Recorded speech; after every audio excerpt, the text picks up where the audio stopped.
And we return with a differently scheduled broadcast. Hello, chat. I mean, technically, it's the same schedule. Fuck daylight saving time. Oh.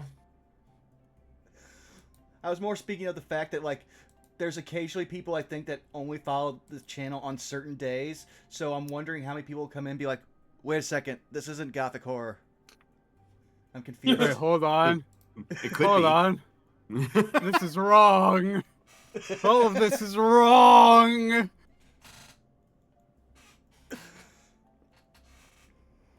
Thank you for being here regardless, for anyone who does show up and anyone who does end up watching this. Yeah, especially like Sebi, who's on their 5 stream streak. Why would they actually make that tongue twister? I hate you, Twitch. 5 stream streak. 5 stream streak. 5 stream streak. Oh, I thought we were gonna start chanting it. Shit. No, I thought it was like a tongue twister situation.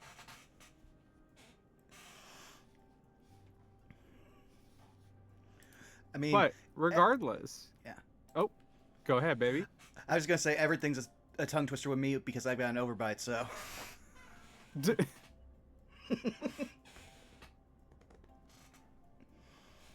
Alright, just putting the last couple notes in. Yeah, I also realized I forgot to do the post, so I had to go back and hop on Blue Sky real quick, so that way people actually know what's going on. Oh, yeah, I should So probably yell that out.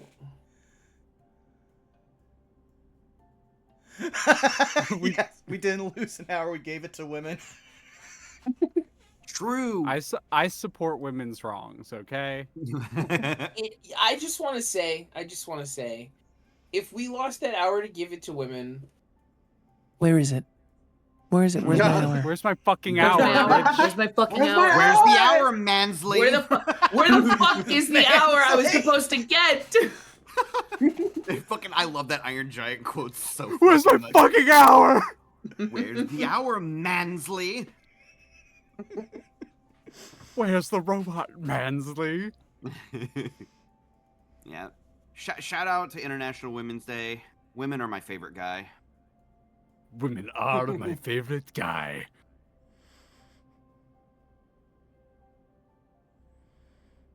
All right. Let's get things rolling. Let's get this ball rolling. Vaughn, you want to take us away?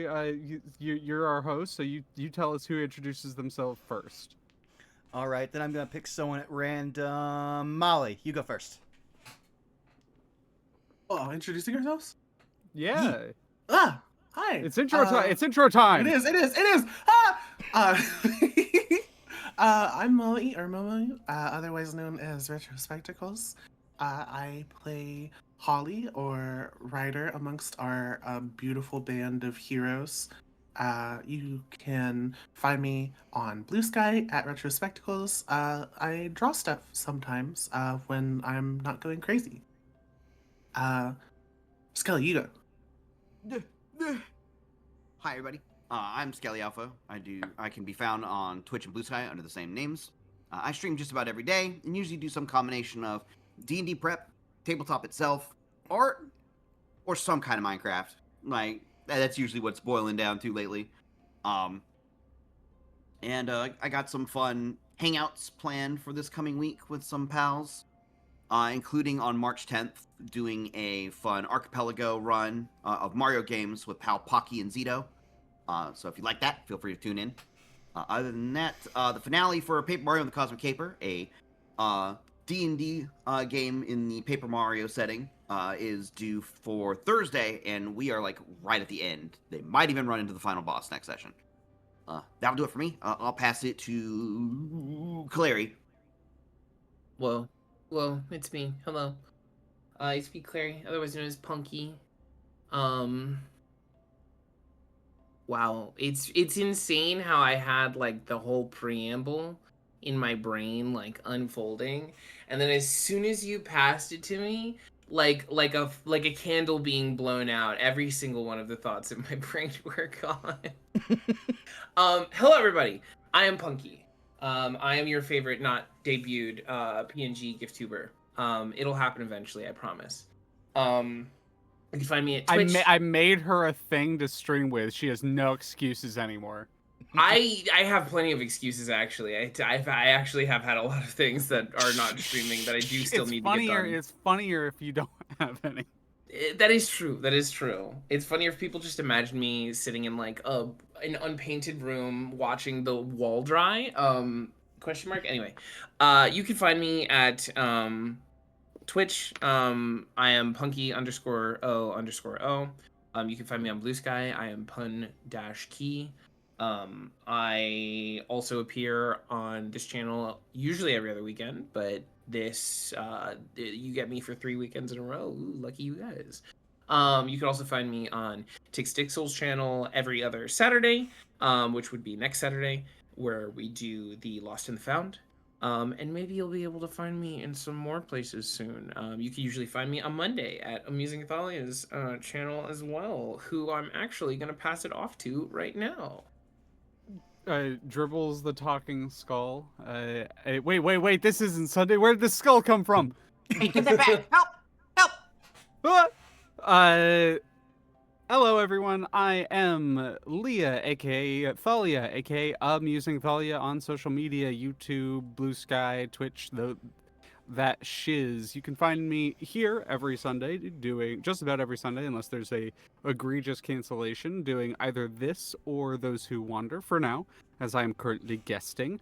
Mondays, we got some Nier coming tomorrow, and then I'm thinking of actually, after Nier tomorrow, thinking of maybe doing some Lancer combat tests on Monday for a couple weeks, for no reason in particular.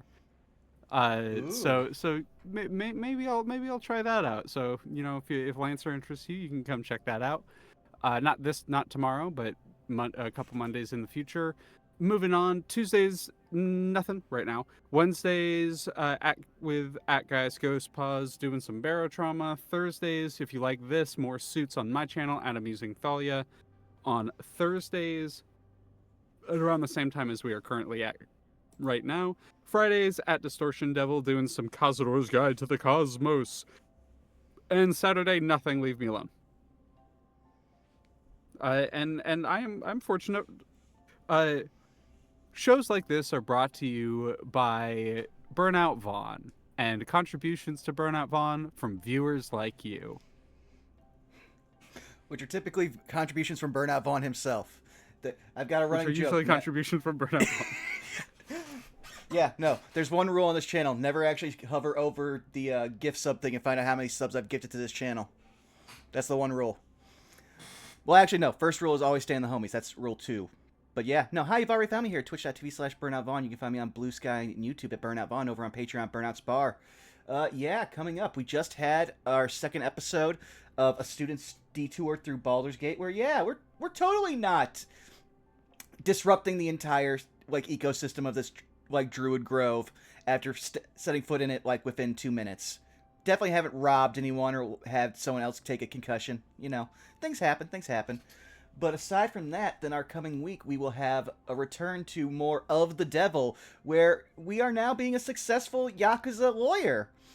For he's such a himbo. He's like if Kiryu and Ichiban fused together, but had like a normal person's personality, which makes it even worse. But yeah, that's our client. So look forward to that. But then following that, we have more of Suits, where I can't tell you what's going to happen because we still have to do that right now.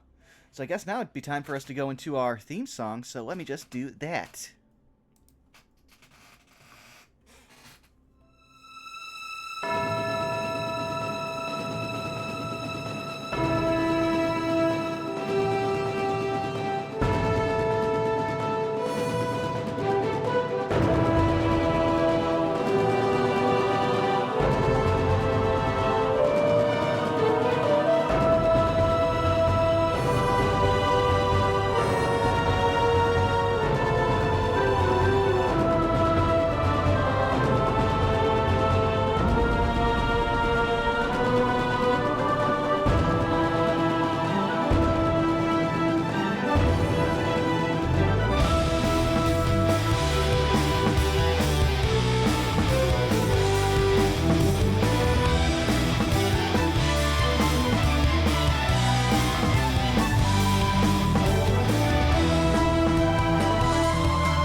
Hello, Vaughn. Vaughn's back. Yo, welcome back. Hi there. Hello. I'm gonna throw this one on for now. Nah, I'm gonna do another. We're gonna do for another day. As usual, our theme song is by the lovely X Wiley Willie, and I have a decent chunk of this music by Mark Allen Jr. I appreciate them for the musical contributions to the show. All right, we all ready to go? We ready to kick off? Absolutely. As I'll ever be. Yeah, let's In do that it. case, without any further ado, we're gonna get into a habit that I'm trying to form. What are all of your potential markers at? Vaughn, I know you just leveled up, so you are exempt from this. But for the other three, what are your potentials at? Let me see. None. I have no potential. She's not good. No, I'm kidding. I have 3. I have 3 potential Three. currently. I have 2. Well, let's see. I think I also have 3, but That makes we'll sense. see if Roll20 will load for me. That would be low.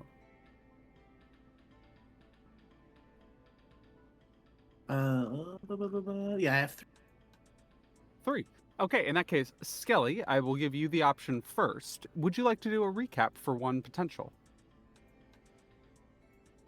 Certainly, I can do my absolute best. Yeah, no, it is a habit I'd like to get into. It gives people a chance to catch up with potential while still engaging with the game.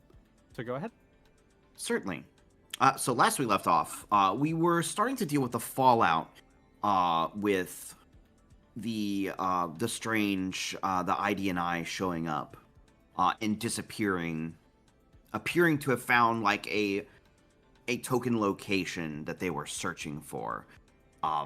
Some of us, we went about our own ways, but we were all given summons to meet up at Suits HQ later.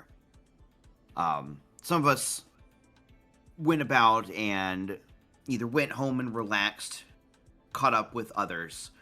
In particular, I believe Carbon Rider met up with... I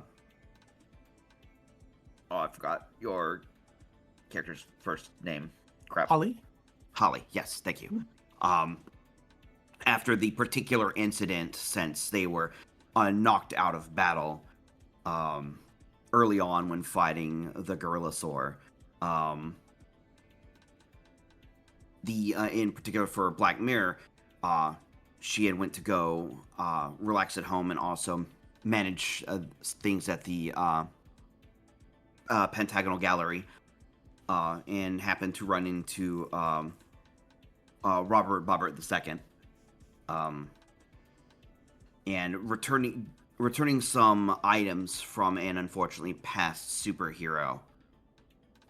Eventually, the entire gang had managed to meet back up at Suits HQ, where they had met up with Heatsink, which was apparently their chosen guardian to help manage a new mission that not everybody was told about, which was very interesting. Due to the proximity of the team being in relation to the IDNI's appearance, the team was collected to go and investigate places in the Wash, where it might have been assumed that these individuals had gone to, as they had not been seen anywhere else. Mind you, they had some kind of cloaking ability, so they probably hadn't been seen anywhere. But we've been assigned a role of a almost covert operation to undertake different identities for a small time.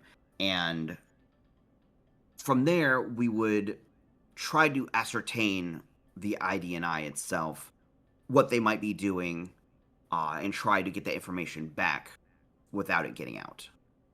And I believe that we had been given a small time to collect ourselves and do things before heading out to the Wash proper and basically cutting off communication. Yeah, that is a very, very apt retelling of what has happened so far. please take a potential. Okay. And with that description, we see the evening unfolding over the suit's headquarters. I think we see a few kind of silhouettes of some bodies moving in some of the windows. Some of you go into your lockers and grabbing some equipment. Some of you may be doing last-minute paperwork. Some of you may be just leaving and going to your own home or apartment and gathering what you would need. Your assignment, they have for those of you who would like, or for those of you who don't have much to do, there is a car that is heading over to what is known as the Vigilante house right now. This is where I'm going to really quickly ask, would any of you like to go to the Vigilante house right away?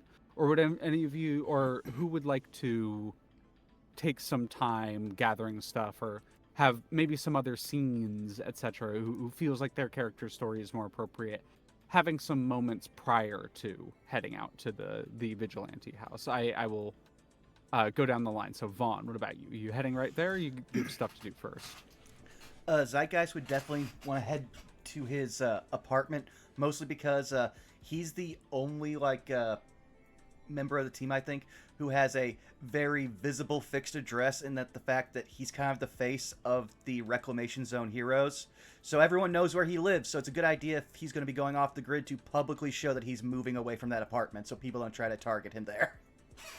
Yeah, no, that makes a lot of sense. So is it like an announcement thing, or are you just being very open about it? Like, do you post on social media, that kind of thing?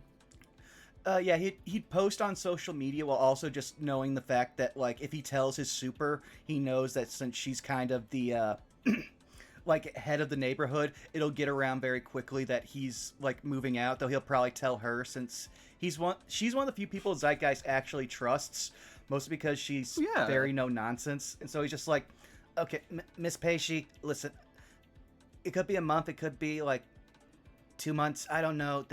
They're just having me move into this one place. You can rent out the basement as much as you want. Don't worry.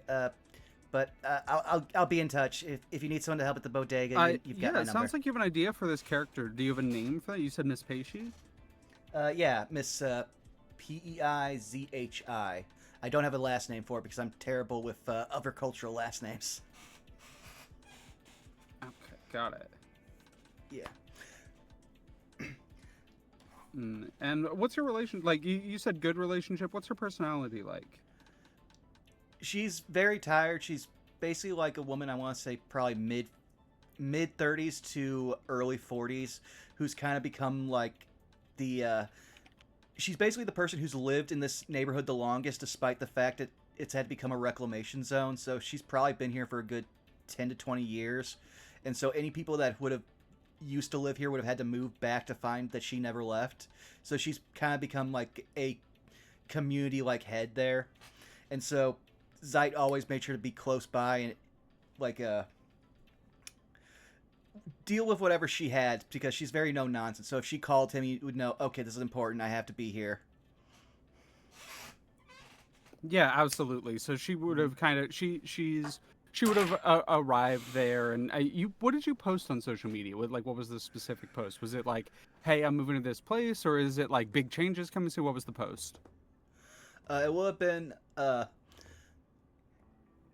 he probably would, first of all, he only has about 2 cardboard boxes worth of things, because I would say in the basement that he lived in, the futon couch came with the place, so he can't take it with him. So he's probably just got like 2 cardboard boxes where you can see like a very old laptop, a tablet, like a phone, like the typical like circular light you see with streamer setups. And you just take a picture saying, need for a quick change of scenery, keep a lookout for other postings. And they would just like take a selfie picture, trying to make sure he doesn't get Miss Peishi in the back, because he's pretty sure that she'd be pissed if he like took a picture of her.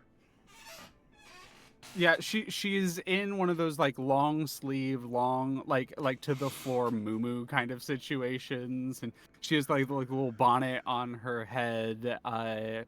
Ms. Peishi Lee is her name, and she just kind of you're welcome to stay as long as you want, but of course I'm not gonna keep you here. can I get you anything before you go? No, it's fine. Once I get done with this like whole thing, I'm pretty sure I'll be back. But if you need to rant out to anyone in the meantime, go right ahead. Your phone starts going off. Oh, he just presses he presses the apparatus on the side of his head. You got Zeitgeist. Hey, Zayed, it's good to talk to you, friend. I just saw your post on social media. I take it that you had your meeting. It went well. Well-ish. He'll turn to Pacey real quick and just be like, 1 second, as he just like he floats off into the air high enough that it can have a private conversation with Tony. Yeah, So she kind of nods, and then you hear in the background a vacuum cleaner start going.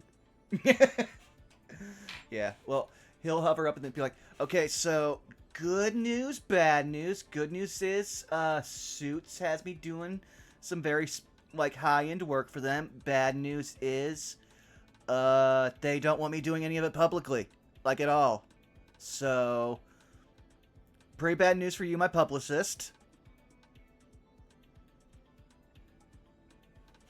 I'm not actually surprised. I was kind of informed that this was gonna happen. I am kind of your agent as well. We're a little bit multifaceted here at Tony's agency. But I actually had a pitch for you. Of course, it's your business. It's your career, of course. So the decision's ultimately up to you. But I had an idea for you. I was kind of informed about the job that you're supposed to be going on. It's supposed to be this kind of undercover mission of some kind, And they were talking to me about your social media presence and all that. And I said we could tone it down, but the decision would ultimately be up to you, ultimate freedoms and all that. But the thing I wanted to run by you, though, the pitch that they kind of threw at me, and then I was thinking of throwing at you, they pitched the idea for a docu-series. Okay, Zeitgeist is very much doing like what I'm doing right now, which is just leaning, turning his head sideways, resting his chin on his fist, just going, "Huh? Hadn't really thought of that. Is this gonna be like one of those... So you'd need to make some posts about going silent on social media for a little bit, working on a big project, that sort of thing, NDA type stuff, Okay, would this be like one of those like reality TV show deals where they follow you around with a camera crew and a van the whole time? That's exactly what I was thinking of. See, I got another person who works for the agency, or another person I got good contact with, and they're a camera person. I was thinking that I would send them down to the Vigilante house with you. I got the paperwork all smoothed out, All I just got to do is get a yes and approval from you, and I can send them to the Vigilante house with you, and they'll follow you around. They'll be your camera person. They'll get all your scenes, all your moments, all your stunts and everything, and you won't have to post them right away. They'll edit them together for you. Their only requirement is that their name becomes before yours on the credits. Yeah, no, I can deal with that. I'm down for it. Have them meet me at the Vigilante house, but I gotta run this by the other 3 people that are going to be living there. Of course. If they don't want to do anything, we can make it solely about you.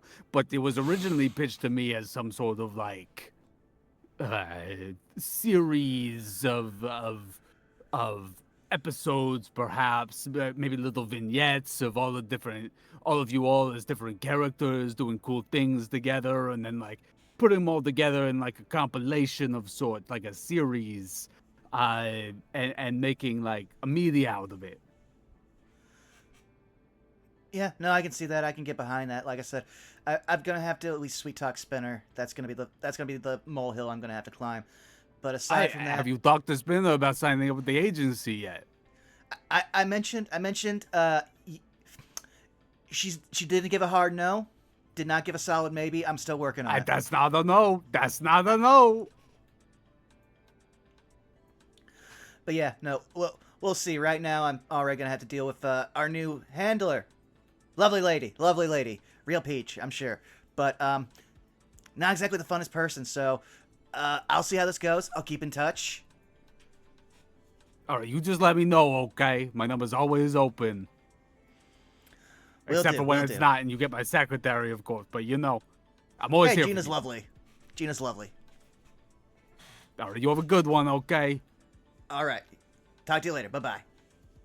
Travel safe in the wash. All right, bye-bye. Mm. Click.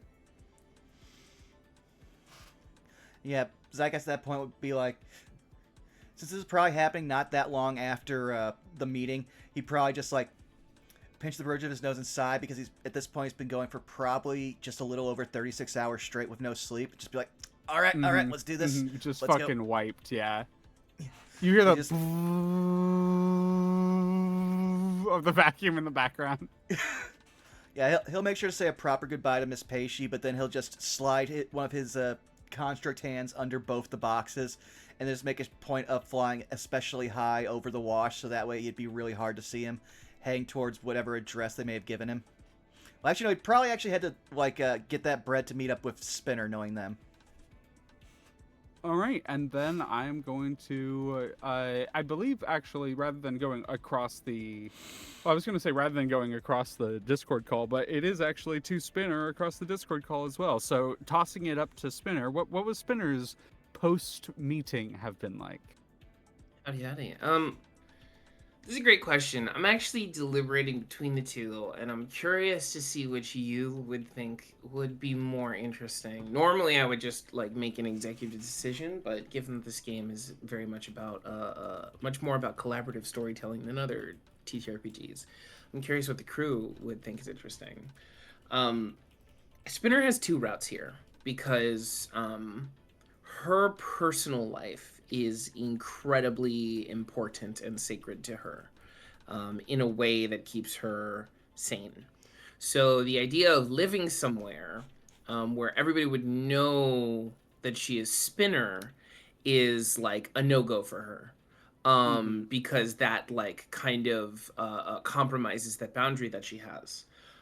So the two thoughts that I had were either she's kind of a huge curmudgeon about it. She's really pissed off and she's really like standoffish. Like nobody can come in her room. She has very strict like do not talk to me during these times and stuff like that in the Vigilante house.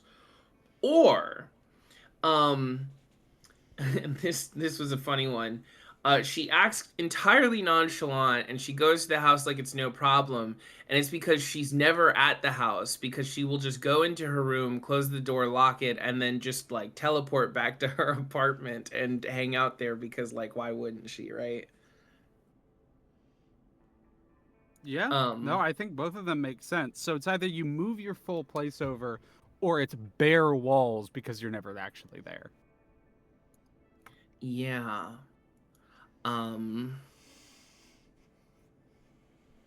Do you want a this scene prior to that to maybe help deliberate that, like help think it through, get into the character a little bit? Yeah, I think that would help a little bit. I think as you are heading out, do you like head to the locker room to get anything beforehand? Would you head down to the car that's like taking people to the wash, or would you? What does your immediate right after the meeting look like? I don't know. She storms out of the room because she doesn't want to deal with Hothead anymore. I can't remember her name, but that feels like it feels like something she would call her. Hothead's very good. So she just kind of like storms out of the room. I don't think she has anything important she needs in the locker room, but I think she's gonna go there while she like personally deliberates. You're gonna head into the locker room while you personally deliberate, you said? Yeah, like she's gonna go to the locker room to like kind of like put the decision off for herself, and then like I think figure it out from there. Is it like like you head to the locker room to get like free hot, not like free because you know the setting we're in, but like to get a really really nice hot, extremely good pressure, good temperature shower kind of situation? Yeah, I feel like the shower heads at S.U.I.T.S are definitely way better than the ones that she has in her shitty apartment in the wash. Oh yeah, it's kind of a thing where like the more the better the reputation the place has, the better equipment they have, if that makes sense. Like, Yeah. the better you do, the more you do for society, the better support you get from like ACAB and stuff like that. So this is absolutely one of those situations where like they have all the nicest facilities, they have the nicest gym, they have the nicest the recreational room, all that sort of stuff. So I think that makes a lot of sense. As you are coming out of the shower, it is actually kind of near the you'd be walking through like the shower room, and you would see there's a door that also leads to the gym, and it's like one of those bad timing situations where you're coming out of the shower, you have like towel on and everything, and you're walking past the door that leads into the gym, and Heatsink is walking in. She is no longer in the like superhero outfit, the kind of like with the kind of tattered streamer cape that trails from the like deep red to the cool blue. She's in just like, and like she, grand total of maybe 5.5 feet tall, but she's in like joggers and a crop top, and despite the age, she's still killing it a little bit. But you see Heatsink walking in, towel over the shoulders, and it like post workout. She just like rolls her eyes and tries not to pay attention to her. I want to ask you a couple questions, since like we have this moment and kind of maybe like in your mind flashback. When was the last time you saw her prior to this encounter, and what was your relationship with her last? I think the last time. This is a complicated question. Yeah. Yeah, makes sense. Makes sense. I think before everything happened, her relationship with Heatsink was probably Heatsink was still a bit of a hard ass, but like Spinner was more of a lovable punk. So they had like a kind of tongue-in-cheek relationship where they would get at each other, but it was never really actually serious. A bit more like Yusuke Genkai actual relationship. Like it was a bit more lighthearted and very clear that they wanted the best for each other. It's a bit more antagonistic now. Yeah, I think I want to say like they are maybe one of the only people who Spinner knows went looking for her. And like it's a sour experience because she did find Spinner, and when she did, she chewed her out. She didn't really like come like it had I the way I imagine it is it had taken long enough for Heatsink to find Spinner that like enough resentment had built up that any initial concern for what had happened was gone, and instead of being like a hey, where were you, like where have you been, it was like a how could you leave, what is wrong with you. Yeah. Which kind of like soured Spinner both on their relationship and the like ever coming back sort of deal, right? Was she your handler, or was she like a coworker, or was she like really close with one of the other team members? I would imagine that she was probably like a veteran coworker at that point. Sort Got of it. like Almost like a mentor type. Yes, exactly. Yeah. Like not quite mentor proper, but definitely like close enough that they like would go out to like bars and stuff and hang out, but she was definitely like constantly offering advice and stuff. Was it you who they were very mentor-like to, or one of the other heroes? I And think you just maybe like kind of benefited off of it. I think maybe all of us. I think Oh, got it. Yeah. It was like kind of a parent situation. Yeah. Yeah. That makes sense. All right. Yeah. No, that really helps. Giving some context is the last time you saw her. You see, I think she opens her mouth to say something, and then she kind of like looks at you and recognizes an expression. And she closes the mouth, and she just kind of nods and kind of walks past you a little bit as well. I think like Spinner stops and she turns and she goes, "The hell was that? What?" I was gonna give you some sass, but you look so much like a kicked puppy, it felt mean. Okay, well, you when you say that you were going to give someone something, typically you don't actually then follow through with it. Though I guess I did ask you for an explanation, but still, I don't know. It doesn't feel like you really followed through on that. She gives you a smirk, and this is maybe the first time you've seen her smile at you since then. Wow, you really have forgotten me if you think that was my sass. Spinner gets really serious and looks at her and goes, I haven't forgotten anything. She gets serious in response. Good. Never forget. It's real funny to me because it's kind of interesting how we both remember the quote unquote same thing, but you don't even know my side of it, like even a little bit. You never even asked.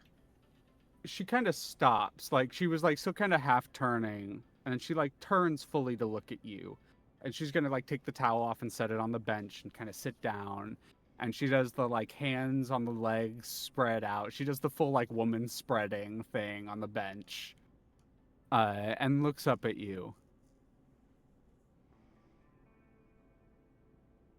I tried to find out what your position was. You know I looked for you.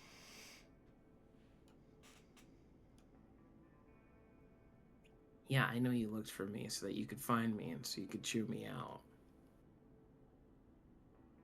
Wow, you really think I'm just mean, don't you?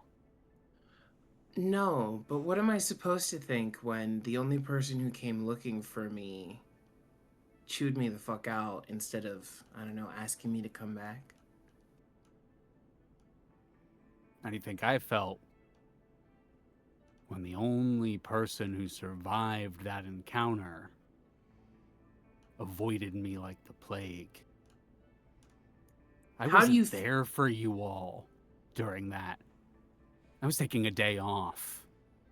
How do you think I felt when I found out that every single one of you was gone? And then I find out you're alive. So I go looking for you. How long did it take me to find you? What was it, 2 weeks? A month? How do you think I felt being the only one who made it out, huh? Do you ever wonder what that must have been like? Do you ever wonder why that must have happened? You know what? No, I wish it would have taken longer. You know what? I wish you would have still been looking, as a matter of fact. She looks up at you. Once again, she does the, like, goes to say something, closes her mouth. I don't.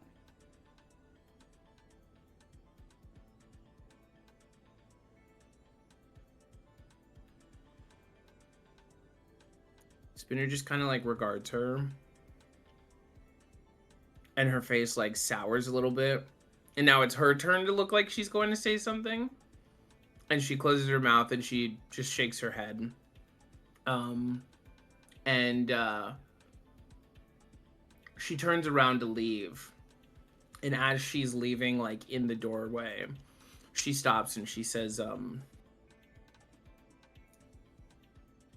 never wanted to come back. I didn't want to give all of this a shot again. I shouldn't be on a team. And you can give me all the shit that you want because sure, I deserve it. And then she just walks out. As you're walking out, there is a yell from behind. Not like a yelling at you, just a, I don't think you should be on the team either. Prove me wrong. Spinner just gives it, that makes two of us then! You hear a chuckle, like a and you walk away from the locker room. Now having that little scene, what do you think about your room? Where are you headed? What does your post look like? Spinner quietly says to herself, I fucking love being a superhero. And then she bamfs into her apartment. Yeah. And then she's just like standing there. I think it's like a very dingy, very small thing. It's like maybe a 1 bedroom, probably not. I'm imagining it's a studio. She doesn't really have a lot of things. She has like her nicest stuff is kitchenware because she really enjoys cooking. She has a fat tabby cat named Ketchup that's just kind of sleeping on her bed. I like the idea that you Um, call it a 1 bedroom because the bed is in the closet, and when you open the closet, it falls out. that's pretty good. I actually had a Murphy bed in real life, and those things are A Murphy bed's fantastic. fuck. They're fucking awesome. I had a little studio. Okay, slight sidebar. I had a studio in Austin where I had a Murphy bed. And like at first I was like, oh man, this place is so fucking small, but I'll make it work. It was actually awesome because when I'm not sleeping, you just put the bed up and then all of a sudden I have a dope ass living room. It was awesome. No, Murphy bed's fuck. Anyway, I think I think Spinner would have what I would call like a makeshift Murphy bed, where it is just a closet and the bed should not be in there, but you open the closet and then the bed falls out and she just goes voila. Um, Crawl out yeah. on that fallout, baby. um, and she's in her room, and I think we're treated to like few silent, frantic paces of her just walking back and forth, going fuck, fuck, fuck, fuck, fuck, fuck. Um, and she grabs a duffel bag and she starts packing it with some of her civvy clothes, but mostly her hero clothes. Um, she's like trying to take stock of the room and things that she needs to take care of. She's just like, I shouldn't. They're not supposed to mix. They're not supposed to mix. That's Spinner's supposed. I'm not even supposed to be wearing these clothes in here. Spinner stays out there. Fuck. The Ketchup just kind of like gives her a look, and she's like, "Don't worry, Ketchup. It's fine. It's fine. It's fine." And she like scoops him up, and is like, "Oh my god, how do you get fat? How do you get fatter? I barely like I barely afford to feed you, dude. What?" And she's just like very scatterbrained, kind of like very like out of sorts, going to try and like gather stuff up. Constantly like muttering frustrated to herself like things like shouldn't even fucking be doing this and like fucking heat sink and like god damn it, I hate being stubborn. I like. Okay, if you're okay with this, when you say I shouldn't be fucking doing this, you teleport. That's good. That's good. I think that so I think she says like I fucking hate heat sink and like fuck this shit, and then she says I shouldn't be fucking doing this, and then like bamfs outside of her room and then just like looks around and is like what the fuck. And while she's outside, she takes the opportunity to go to her neighbors and knock on the door. I imagine Is it's one kind of your neighbors that barista mentioned previously. I mean, like, yeah, that'd be the most interesting, right? Yeah, right? Like, yeah, that's why I was like, okay, we've already established this character. I now you got to tell me about the barista. Now you're not escaping. Fuck. Do you have any ideas? I don't have any ideas. Like any really ideas I quick, would have would just be me describing Molly's character, which seems what's your relationship with this barista? I think Amber, who is Spinner outside of the mask, is very good friends with her. I think she's like a trusted confidant. I think they like frequently watch movies and stuff. Like they go out to the like whenever she wants to go out and do something, this is the person she talks to. And especially since they like live next to each other, I think like they have like a very friendly, like they moved in and at first she just was looking like she just became a friendly face in the neighborhood because she was always doing things for other people. But because she was always doing things for other people, she kind of like wound up having an open doorish policy for like some odd hours of the day where people could just like stop by and hang out with her, and a lot of people actually need company. And one of the people who would take her up on that company was this next door neighbor who is the barista. Do you have any potential name, or you want me to just take over that? I got no name. I got name juice is gone. Name juice empty. All right. Her name is Maggie McLean. That's a good name. I like that. So yeah, I think Maggie was like one of the people who like kind of took her up on like spending time the most often. And I like think when you appear in the hallway, then you see Maggie like a few doors down, walking towards your apartment with a bucket of popcorn and a movie in her hand. oh shit.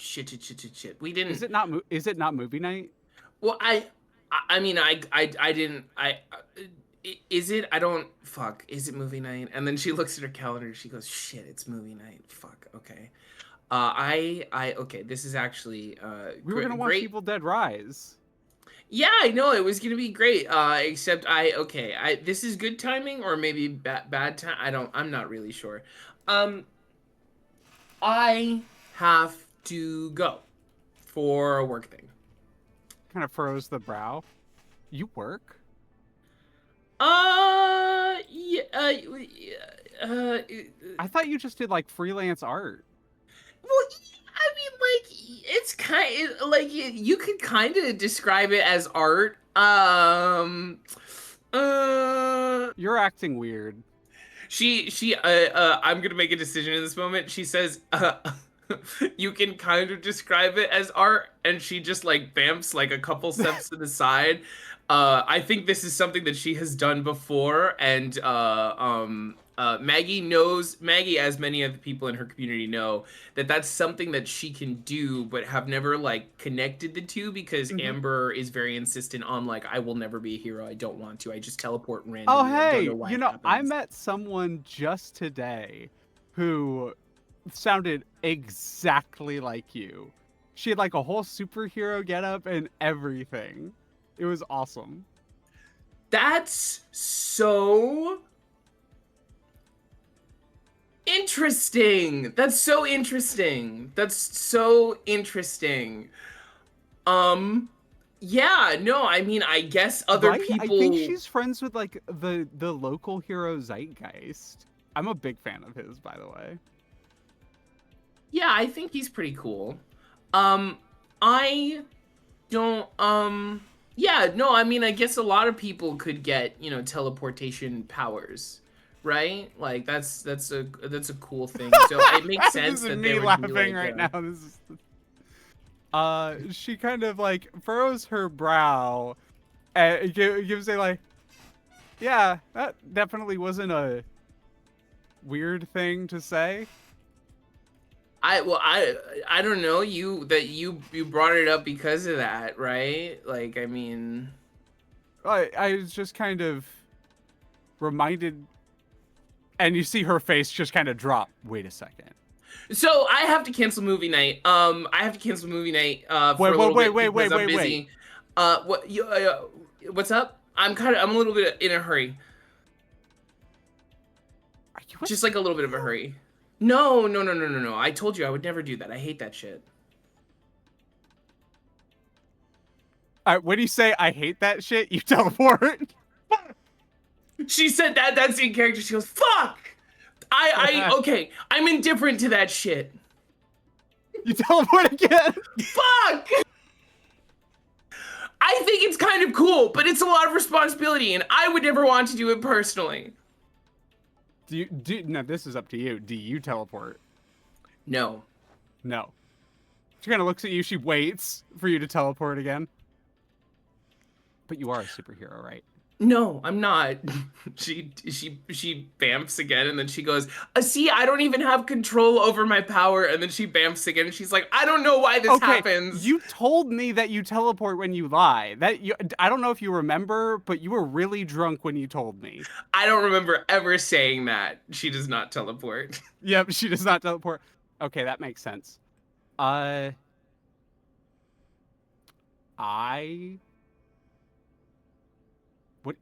what do you want me to do? I just need you to watch catch up for a little bit. I was going to tell you that But what do I do about Mrs. Anderson? She's so fucking nosy. I don't know. Tell her to mind her own fucking business. Okay. I mean, like, it's been a long time coming. You know what? Fair enough. You could also, like, I don't know, make up some stories about me, make me seem cool or something. What do you want me to make up? Maybe I'm like going to do some freelance art for like an orphanage that burned down or something. Are you? Am I? Yes. And Kind of she just kind nods, of like taps the nose, like ah.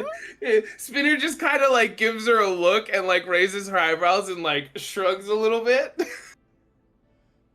Okay, well, I'm gonna steal your cat and watch Evil Dead alone. Well, it's not really alone if you're stealing my cat. It's kind of rude of you to like not consider Ketchup as like a person, you know. You know what? You know what? Cats are people. You are right. I'm wrong. Thank you. I knew you'd understand. Okay, fine. Let me. Do you have food for her? Do I gotta pick that up? Yeah, no, And, like, I literally yeah, you just start setting Maggie up with everything she needs. I think while you're in either her apartment setting her up with stuff or while she's grabbing stuff from your apartment, at one point she would like kind of grab you by the arm and give you like a little bit of a squeeze and just like, I don't know where you're off to, but please stay safe. yeah. I mean, I'll definitely try. Let me know if you need anything too. Yeah. Yeah. And it's kind of like as you two are parting, she kind of like does like a little bit of a hesitate thing, and then she does like a for good luck and gives you like a peck on the cheek and then slams the door shut. Amber just kind of turns around and with like the most blank stare on her face is like, man, that was really cool. I wish she liked me. Has Too been bad I dating can't for act her months, out. you know. Yeah. Like literally, like walks into other room with the spouse. Like, whoa, are we married? No, Yeah. she literally just turns around and she's like, damn, I that was really cool and she's really hot. I wish I weren't so lonely.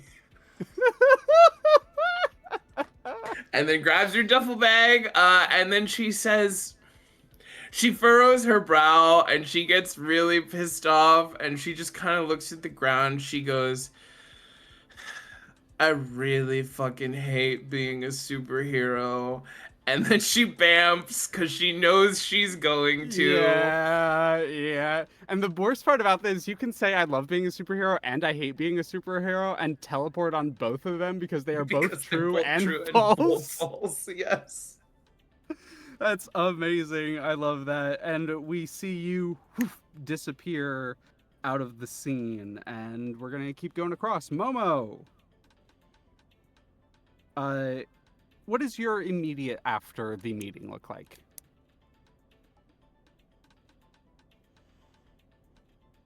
Oh, do we have a Molly? Molly might have stepped away for a second. I was muted. I'm so sorry. Oh, you're all good, baby. Go ahead. Could you run it back for me? I'm just asking what your post meeting would have looked like. Yeah. I mean, I think we're going back to the apartment or what lies left of it. Mm-hmm. It's cat and essentials retrieval time, I think. And also just kind of like, I know everyone in the apartment. So it's probably a lot of like checking in on families, checking in on like the people who also don't have a family. And just kind of like letting them know that like I'm still probably gonna be going back and forth between the two to like help, but that I'm not gonna be as present as I am. Yeah. I think one of the families who like you helped evacuate during the like when the building was undergoing some damage, that gives you like some cookies that they made recently for you to like go with. I think the part that really kind of sits with you is the little girl from one of the families that you kind of saw with the like writer doll.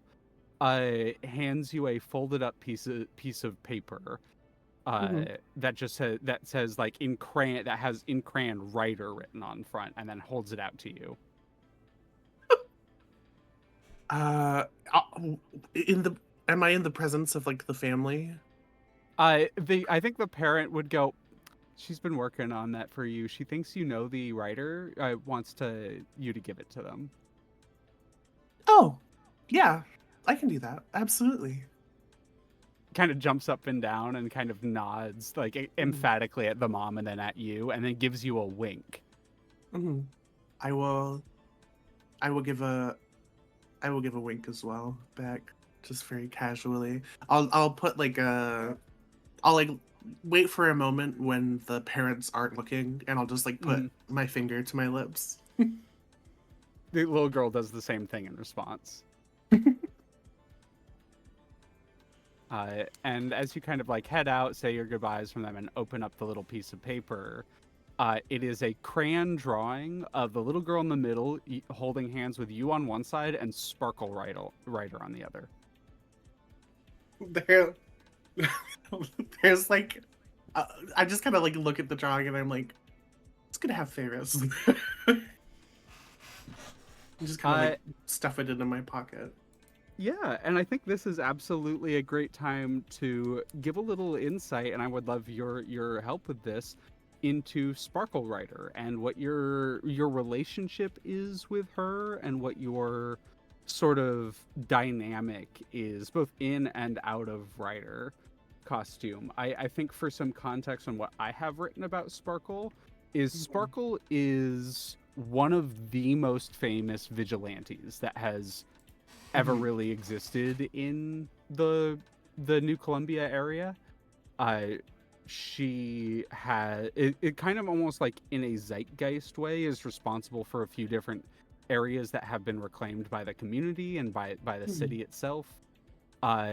Is not like officially, as far as the public is concerned, she's not officially associated with Suits, but she's so well known and has done so many like collaborative work with other heroes from Suits that she is basically a Suits hero for all intents and purposes, and is a very popular one, but is immediately out of the running for like premier hero status or like Suits team status because she doesn't live or operate within the city proper. Yeah, I would like to think that the three of us kind of as a core are very close. Yeah. I'll be honest, I'm interested that you thought of Sparkle as a girl, because I thought of us having a two guys and a girl dynamic. Oh, I'm so down for that. If you want it, like I just had it written down, but I am so down for that. Yeah, that's definitely like what I envisioned for sure. Oh yeah, in that case, Sparkle. I'm gonna, for the sake of this, I'm gonna keep it where the identity of Sparkle is really unknown. They have long hair, and the like Sparkle persona is treated very much like non-binary, as they've never really confirmed one way or the other. But the writer, like the person behind the writer, as a mask, him. Yeah, I definitely have a good relationship with Sparkle. Maybe like a little bit. It's weird. I feel like I'm closer to Carbon in some ways, and I'm closer to Sparkle in other ways. I think Sparkle is much more sociable, and thus fits into this kind of newer idea of heroes better than either Carbon or I. Yeah. And thus, like, there's not like resentment, but there's a level of like distancing herself. Disconnect almost. Yeah. Just due to the kind of like privilege that comes with like being more ideal to the current era for sure. But I think we're just as close as Carbon and I would be. Probably like someone who would want Holly to go out more and not be as to herself. like early on and from and even now. I'm trying to think of a name because I have like a pretty strong vision in my head. Yeah, I was gonna say, do you Um, have a name and power set for them that you think would be most fitting? Yeah. When I think of like if I'm more fast, and Carbon is a little bit stronger, still fast. Like all of us are fast. Yeah, yeah, yeah. Um, Carbon I is more think like durability. That's his like claim to yeah. fame.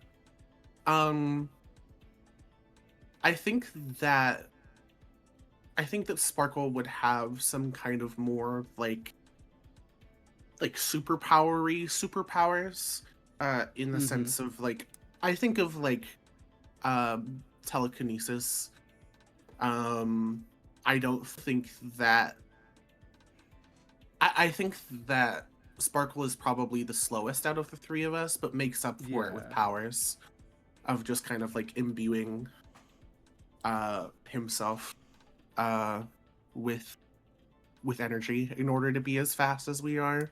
Yeah, I kind of shoots rainbows, shoots rainbows.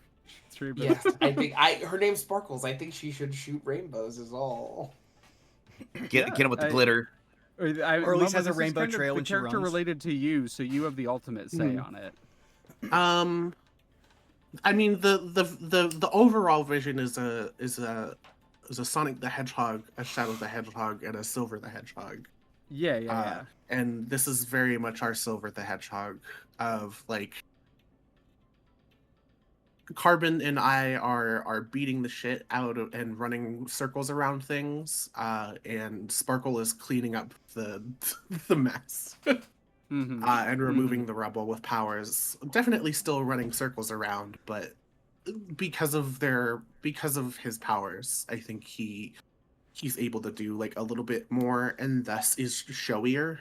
So the power I had kind of in my notes that, and of course, like this was just like the work in progress, the like, uh, the pitch I had, but it wasn't necessarily like tied to anything. Like it isn't for sure. Of course, you have final say, but the idea I had was kind of like, the pain six paths, like specifically the repulse and pull abilities. Oh yeah, definitely like Almighty Pull and Almighty Push Yeah, for Almighty Pull, Almighty Push. And the idea I had for Sparkle was because it Almighty Pull, Almighty Pushes, it also does it to light, which creates these light refractions around wherever he does it. Yeah, absolutely. And creates that sparkle effect, and where that kind of name came from. Yeah, a little bit less like what's the word for it? Let me make sure this word I'm using is correct. Yeah. Of course. Very like iridescent, if anything. Yeah.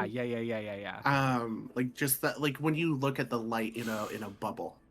Yeah, that is exactly what I was thinking. See. Light in a bubble, or like heat refractions off of like a hot road. Honestly, I think I think that bubble idea is very like ideal. Kind of like a not like a force field, but that's what the energy would kind of look like. Yeah, because Very of the way it fluid, refracts very the shiny. light. There's that sort of warping refractory effect. That's cool. Yeah, 100%. Yeah. All right, awesome, cool. Then yeah, you see a drawing of and like helpful for me to know kind of what your relationship is. Personable. I think bubbly is that a fitting term? Yeah, absolutely. Yeah. Alrighty.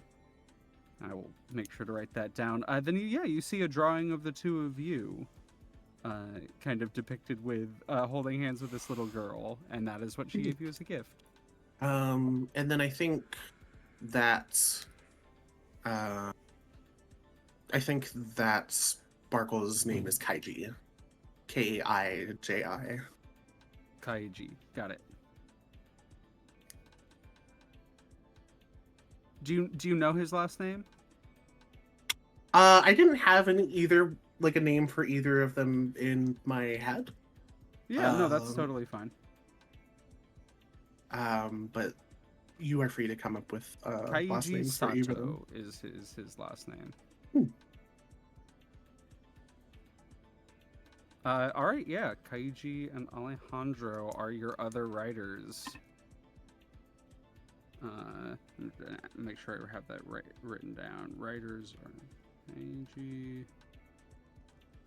Alejandro, and Holly.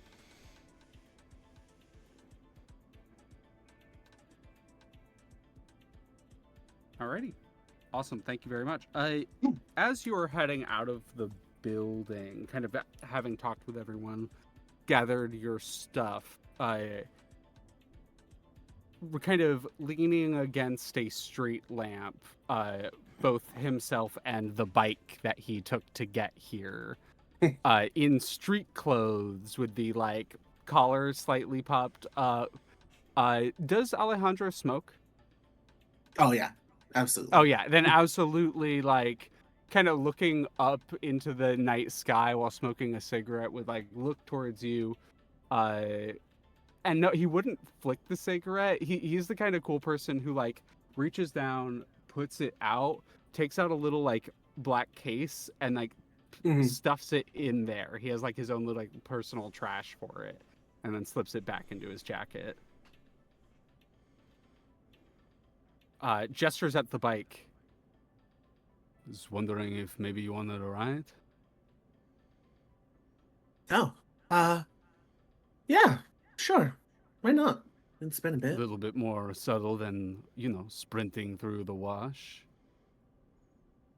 Yeah. Oh, did someone see that? And maybe someone did, but I wouldn't worry too much about it.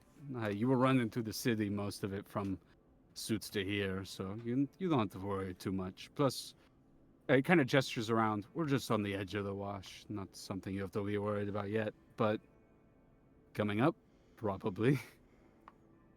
Yeah. Gonna have to be careful. You won't have the same sort of infrastructure you do in the city.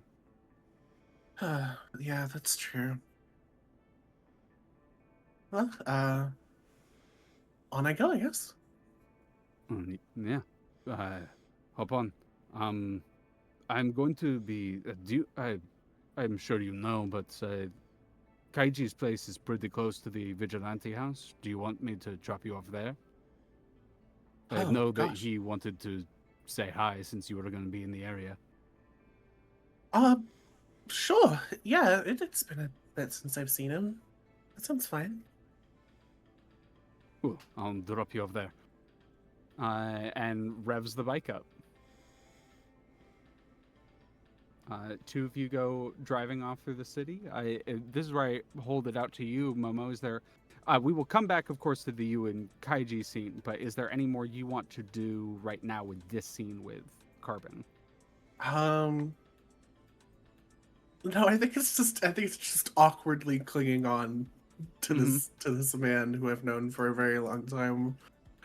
Yeah. Then I will kind of finish that scene, and when we kind of get back to you arriving. But as we see you on the back of the bike, clinging on, the tail lights from the bike kind of disappear and around a corner from the street. We follow that street, but then take a different turn and head through the city to where we find Black Mirror. Skelly, take it away. Let me think. Post meeting, she would make sure to probably clear her itinerary and making sure that the pentagonal gallery is. Yeah, do you call Shan? Yeah, I would certainly give her a call. You call the other Shannon, who often just goes by Shan to avoid confusion. And she you catch her and she's still at the pentagonal gallery. You hear she's kind of like pinching the cell phone to her head as you hear her doing things. She's like, "Oh hey, how you doing?" Hey, sorry for bothering you. I needed to call That's you. fine. Did your meeting go well? Yeah, it was a time. Not necessarily a good or bad one, but it was a time. But I've been, strangely enough, out of all things, assigned a task. Oh, it's not often. Suits work, I assume? Yes.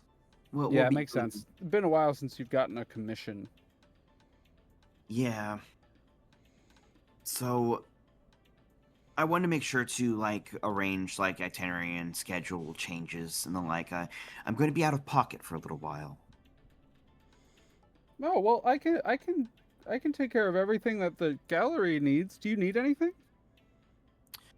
I'm not particularly. I just want to make sure that in case anyone had any questions or like to defer to you in my absence. Oh, yeah. No, I'll run it through. I'll cover the paperwork. I'll forge your signature on anything needed.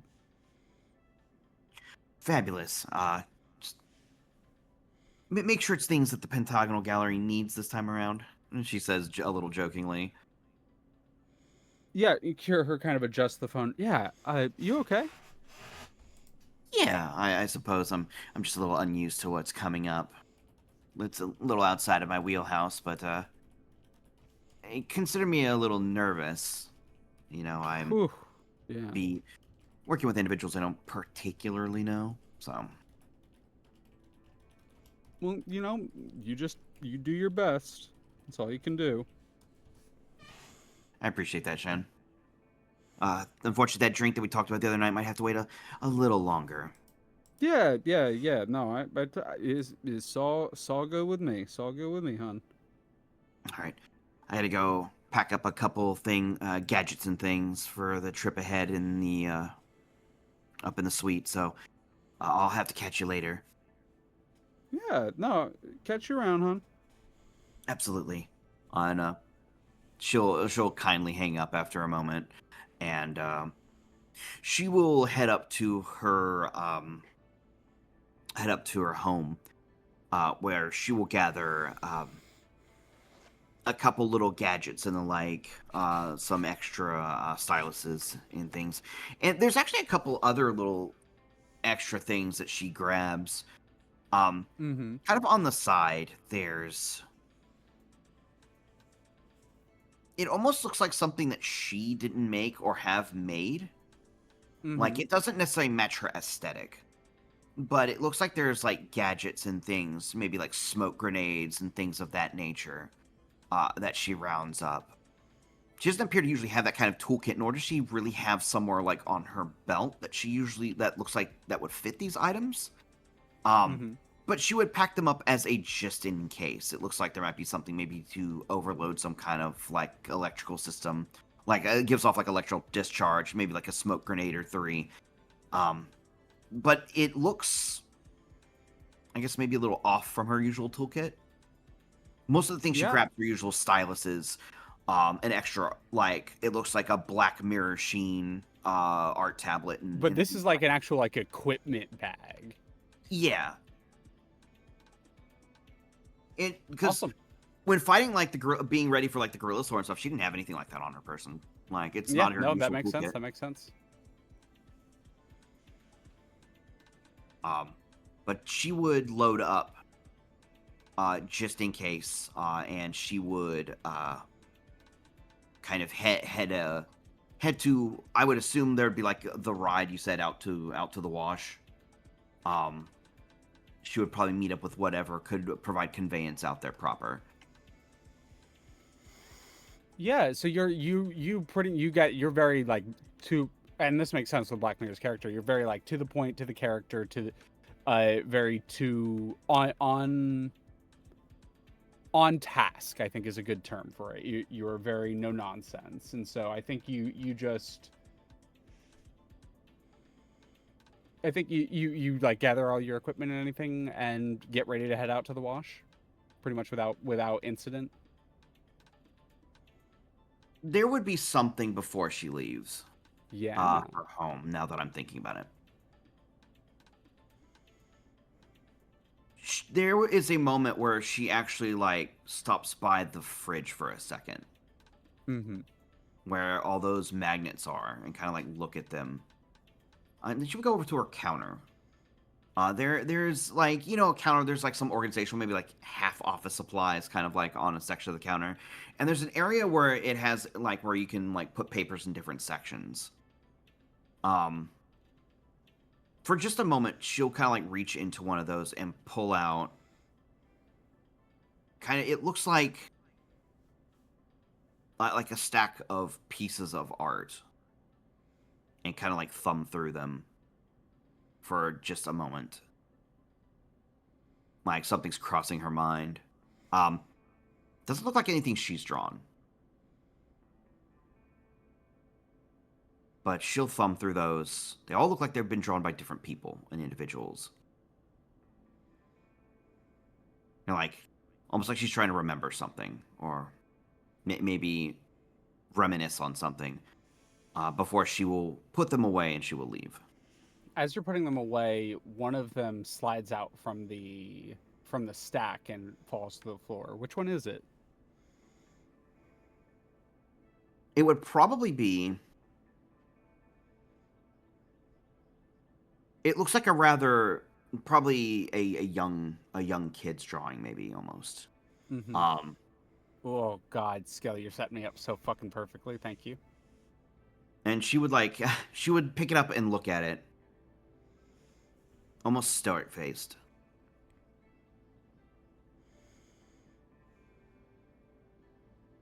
It's probably like a picture of maybe Black Mirror, maybe cut some kind of like little setting. Like it's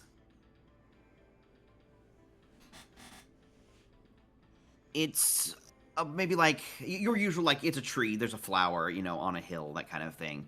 And kind of like look over at the fridge and then look down at the drawing. And kind of like gently set the drawing back in the like folder area before leaving. You head out, and is it like a car that's been like? Are you the only one to take the car that was set up for everyone to the place? Most likely, she would take whatever conveyance bar, since she doesn't have like super speed, flight, or anything like that. Then yeah, you pile into the kind of larger SUV, black tinted windows, very like government vehicle type thing. It's just one of the like S.U.I.T.S general transport vehicles.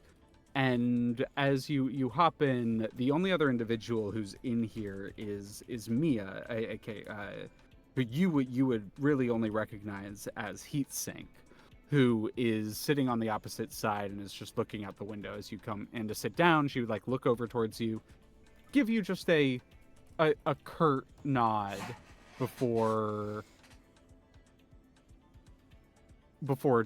like the car begins to head off towards the wash. It's as you're driving to the wash and like through the actual part of the city known as the wash itself proper that you see the thing that I have set up for you. As you're driving around, as you're taking these turns, etc., there's a point where you pass under a bridge, and it's just one of those just traffic bridges.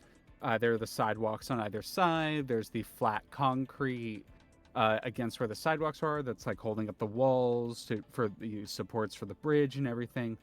And carved into that flat concrete wall, and when I say carved, I mean literally carved, is an absolutely stunning mural of some kind. With your just like level of artistic sort of observational skills, you instantly pick up on several aspects of it.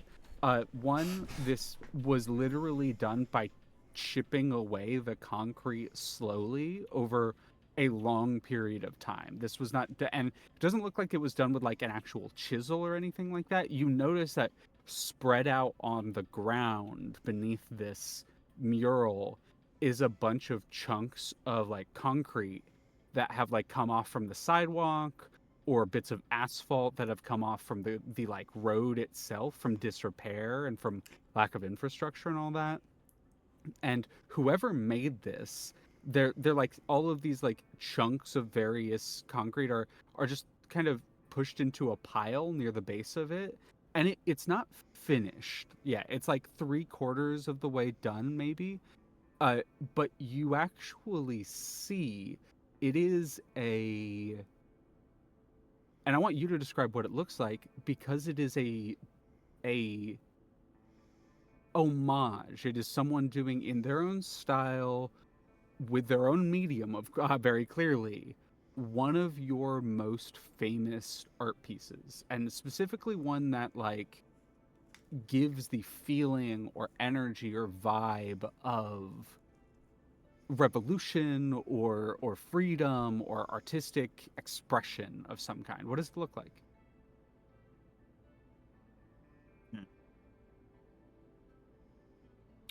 It would probably be one of her harsh angular pieces of like groups of individuals, most likely breaking some very gigantic chain. It would be Hell like, have you ever yeah. seen like the very harsh coloring of like almost the old DC Comics like Justice League like Mhm. promotionals? Mm-hmm. Almost like that. And I think there's this chain that kind of runs through the center, and you're kind of almost amazed by how whoever this was that did it managed to get where you used color, they just used shading.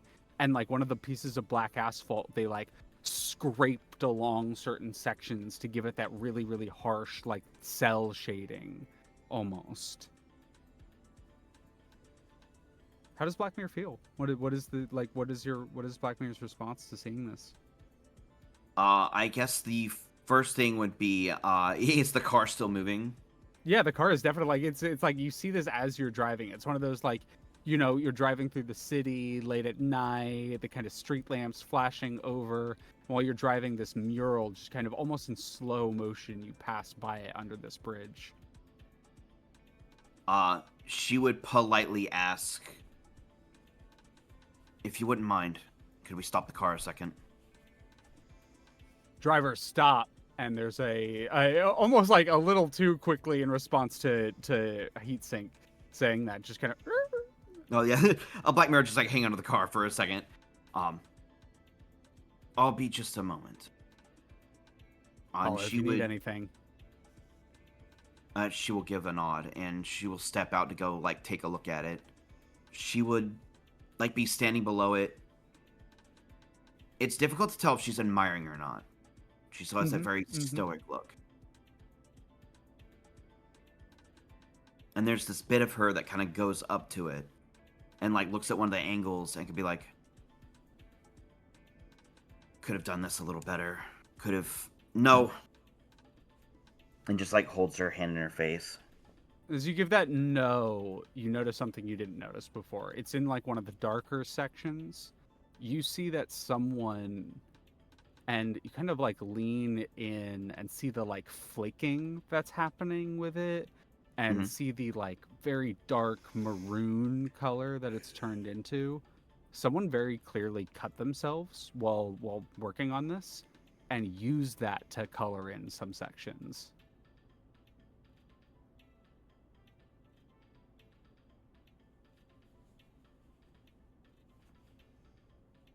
There's like one of her hands almost like reaches out to like touch it for a second, but then retracts. And she would say,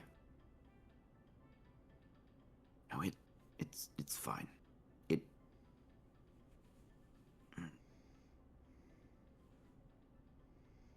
She will take a couple steps back and using her tablet take a photograph of it. Yeah, you take a photograph of it at the point it's currently at, maybe 3/4 of the way done.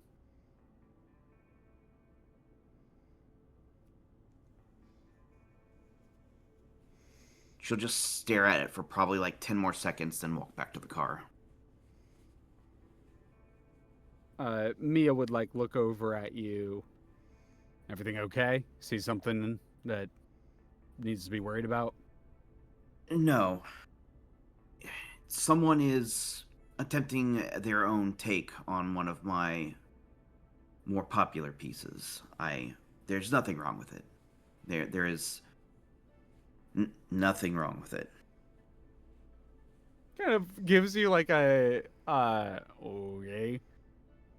All right, driver, take us off again. And it's kind of as you guys begin to pull away, Is there anything else you want to do with this scene? I kind of hand it to you. Not particularly. If anything, she becomes very quiet during the car ride. There might have been small talk before, but she becomes very quiet for the rest of the ride. So you become quiet for the rest of the ride, and you begin driving off towards the Vigilante house proper. We see a motorbike come up behind the car and then swerve around it before speeding off and turning a corner. And while they turn left, you turn right. And we follow the left path with the bike as it comes up on a small... It's one of those things where it's dilapidated, but it's clearly people are trying to take care of it. It's a small apartment building. It's been repainted. It has the gutters on it have been maybe not recently replaced, but have been recently repaired, like patched, re-screwed onto the brick. That sort of thing. Very much like it is being run down, but it is still being very, very actively taken care of. And as the bike pulls up, it's like instantly, Holly, as you're like getting off of it and taking the helmet off, that the door swings open and what is the build for KG? What do they look like outside of the rider outfit? Yeah, I think that let me think. I think that Alejandra's very top heavy in the shoulders. Broad shoulder, broad chested, big big pecs, big arms. Very well rounded. Whereas and I think that Holly is kind of built mostly in the legs, if anything. Yeah, makes a lot of sense. And then thighs for days. Yeah, and then I think that I think that Kaiji is kind of built more like a runner. Not very inherently muscular, but just more gymnast. Way taller than you would maybe expect him to be, but lanky, lithe, that sort of energy. Yeah, absolutely. Yeah, lean muscles, taller than you'd expect. Taller than Alejandro actually. The door would swing open and very, very deftly does a thing where they're holding 3 bottles in between their fingers, three bottles of beer in between their fingers, and they do a flip where one of them stays in between 2 of the fingers, one of them lands in one hand and the other lands in the other hand, and they do What time is it? It's way too late for this.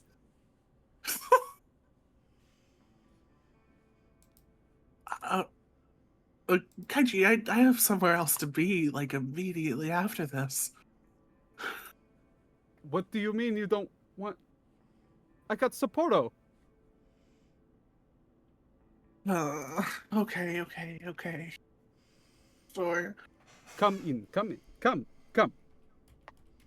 We drink. Would gesture you and Alejandro inside, and as you come in and sit, would set down the drinks in front of you, would set down the glasses for you, would smile, just for you to take off your shoes, bring you over to the tonkatsu, and would just kind of do that sort of milling about a little bit before they eventually come up and come up to you, Holly.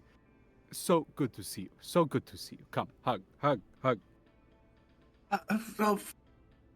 it's good to see you too, Kaji. You're so skinny. We need to feed. What do you want to eat? I mean, I'm not picky. You know that. I have seaweed, and I have crackers, and what do you eat? Anything. Anything, Okay. really. comes out with a whole bowl of fruit and several different like box containers of snacks. I do I Hungry? really You look hungry? that skinny? You need to keep your energy up. You run, yes, run. Yes, I run. Good, good. Alejandro, good to see you. Good to see you too, KG. How are things going? And KG like comes up and does the like big hug, does the like kiss on 2 cheeks with Alejandro. Oh, all right. So, Ali here tells me you are going to be in town, yes? You're going to be working nearby? Yeah, for the time being. Well, you know that you can always come here, and I am always here if you need anything. Yeah, of course. And this is where I kind of pass to you. Is there anything more you want to do with this scene? Because I think we do have just this like, seeing how the 3 of you interact for the first time. Yeah, I think based on how Kaiji is acting, I think that Holly would be a little bit taken aback because I think that he's acting like a little bit more prim and proper than he already used to. Absolutely is, yeah. And this is how I feel. I think that voice is put on. I don't think that's how Kaiji actually sounds. No, absolutely. I want you to know I'm glad you fucking caught on to that because it was absolutely me fucking playing it up. Yeah, I think it's funny because I know that Kaiji would be drinking something like fruity. And or just like way more put together than our lame asses drinking beer. I like the idea that he comes out and he has like the like cocktail shaker and is just doing the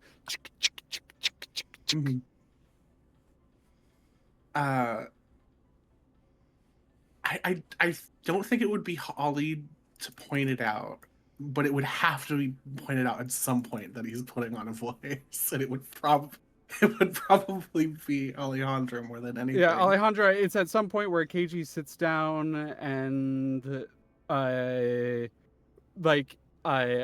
kind of looks at you, cocks an eyebrow. Okay, why the fuck do you sound like that? And KG kind of stops. My family was in town pretty recently. They don't like it that I sound really American. Oh, I mean, yeah, that makes sense. I honestly totally forgot I was doing it. I'm so sorry. My cousin's been in town and they've been staying with me. They just left yesterday. I mean, I'm sorry that you have to do that. I mean, have you ever met Asian parents? Yeah, I have. And does they like stares into the middle distance? But no, yeah, sorry about that. I just got to play it up. They brought me all the Sapporo and everything. I don't even like beer. We do, so that's good. Do you want it? I have a whole box. They brought me a box. A box? Oh, her eyes are just gonna like light up. Yeah, okay, let me go grab it for you real quick. You guys want anything else while you're here? I'm so sorry. I wasn't even thinking about it.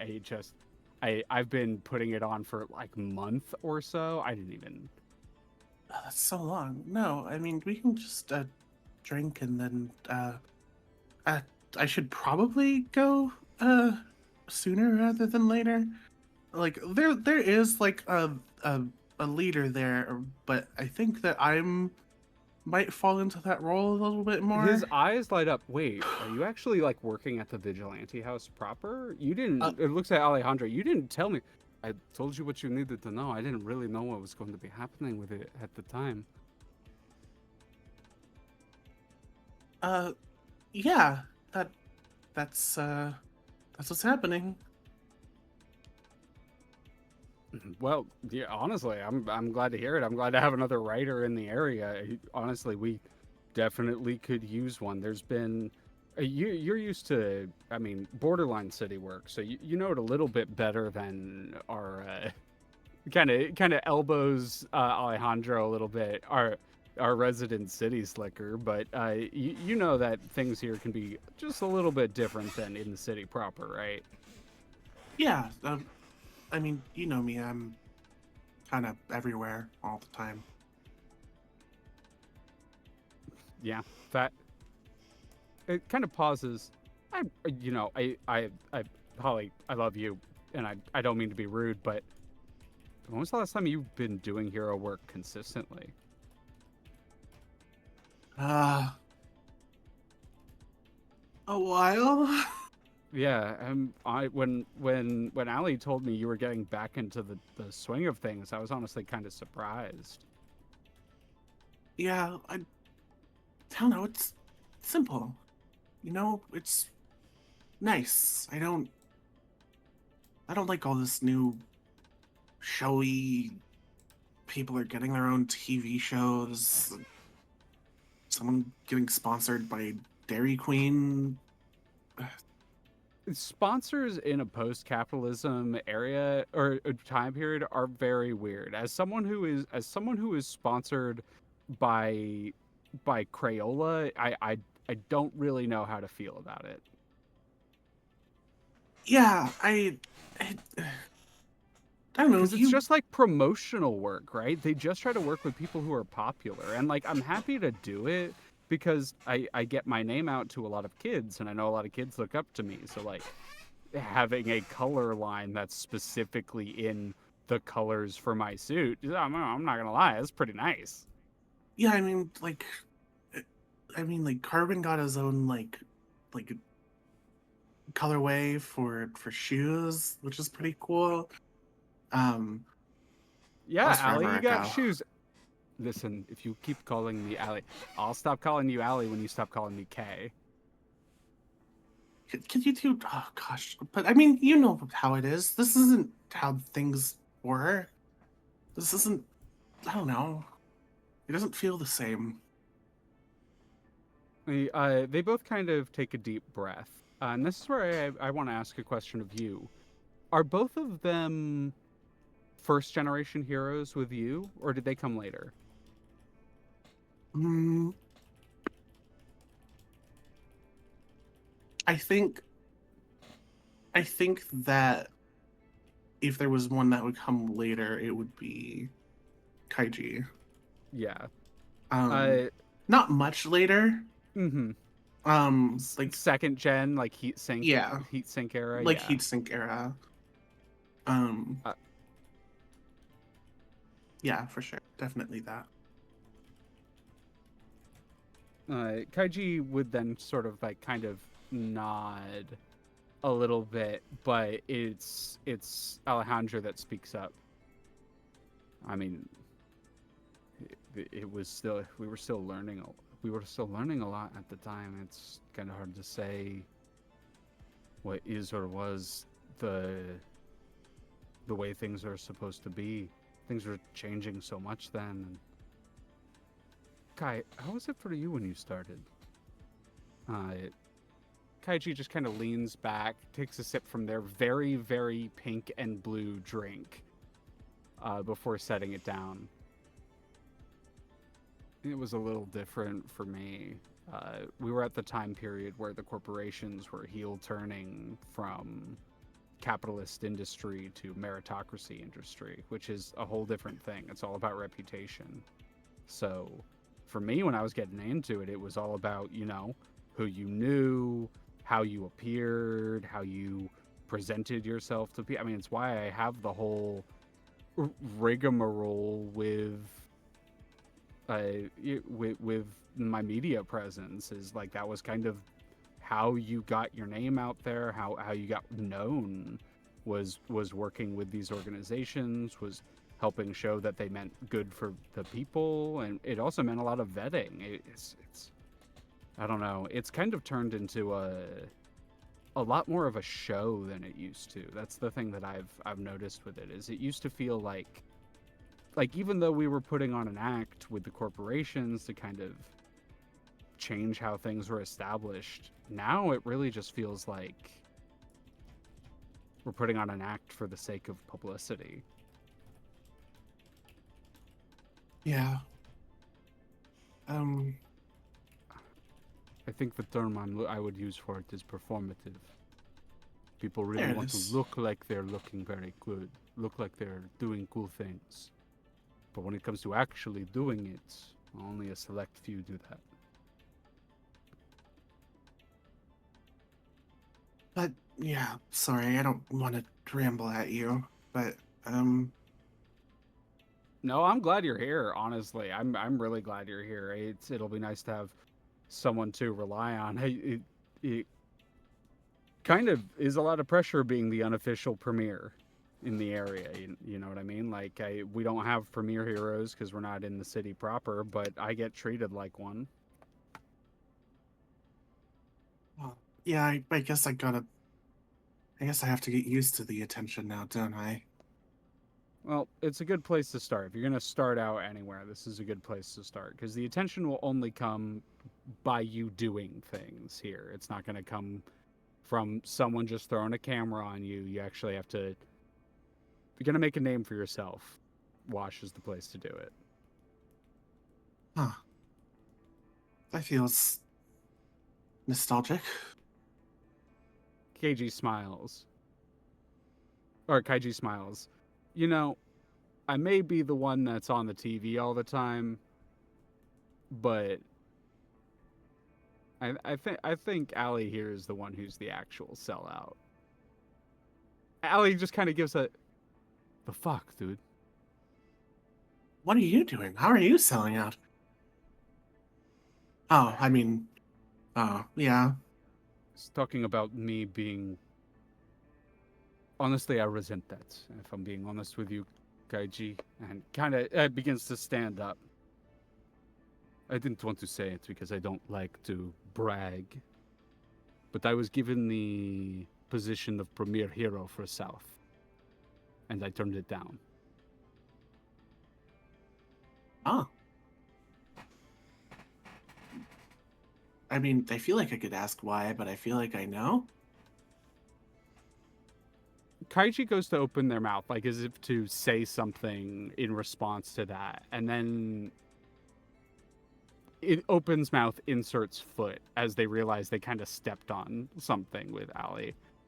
Alejandro speaks up once more, and they're kind of standing up now at this point, and they walk over, grab their jacket. Holly, the Vigilante house is just around the corner. I'm sure Kai here can show you.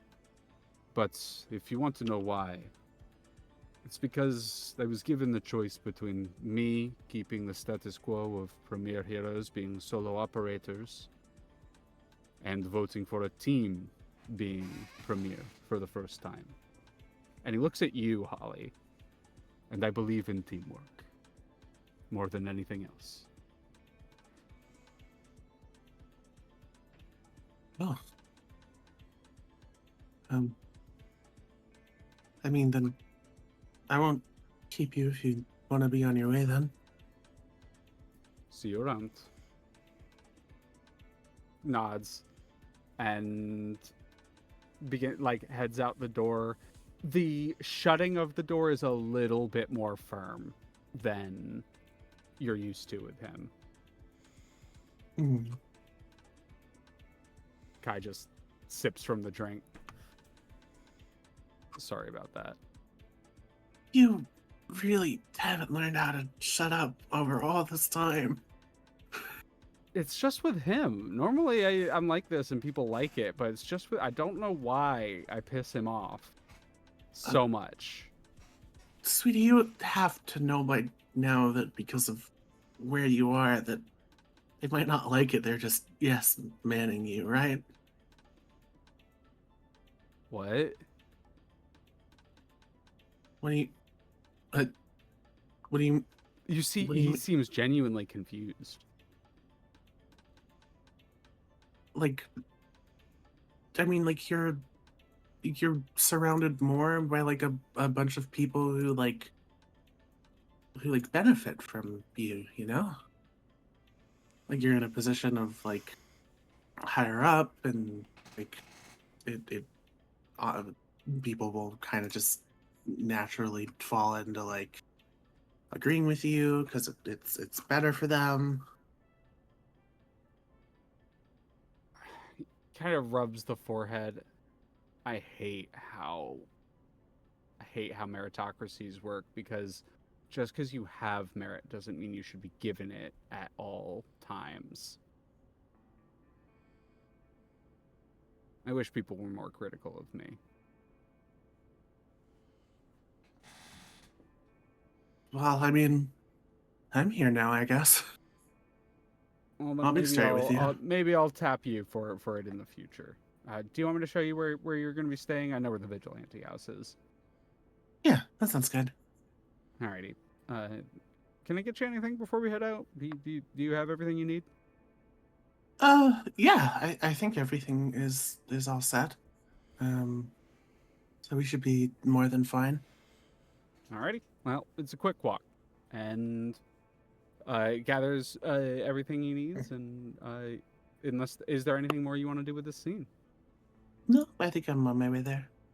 Then yeah, I think one by one, I believe arriving first would probably be Zeitgeist and Spinner with the teleportation abilities, and then Black Mirror, and then Ryder, kind of in that order. And as you all arrive one by one into the Vigilante house, we might have another scene or two here, but now we're transitioning into base building. So that we can start. When did your titties get so big? Oh damn! Yeah, no, we missed out on that. Listen, we are engaged, but we also are shit posters. So I have a. Go ahead. Bitch. I just love the out of context for everyone else. When did your titties get so big? Just out of nowhere, this thing popped up in the corner of my screen. I was just like, okay. What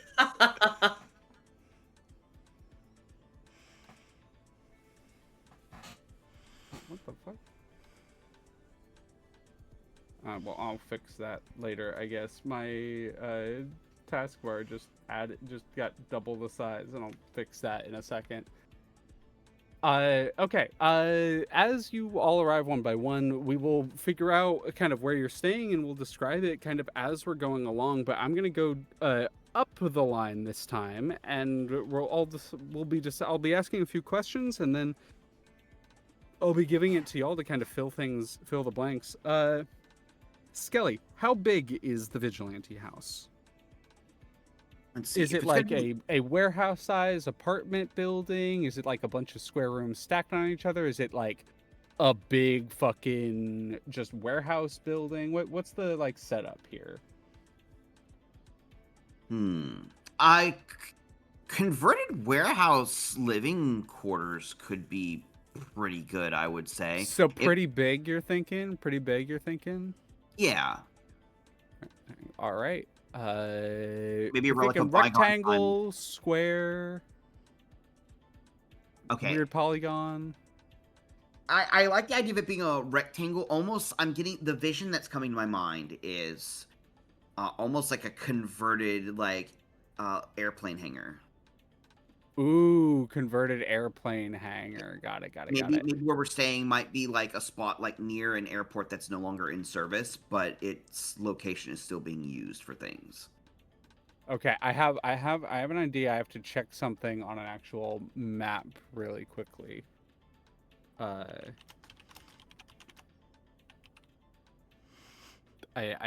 think if it's in the area where I think it is, I think this will actually work out really, really well. I've seen it earns DC boop. Okay, there's that. There's that.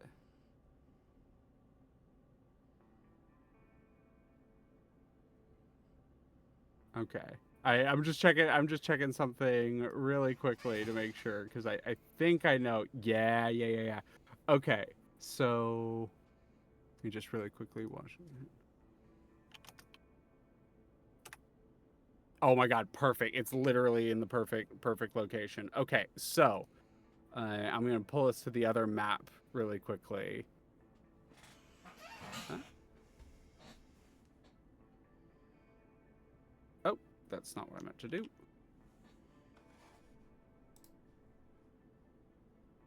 Oh, okay. I can do it this way? Yeah, I can do it that way.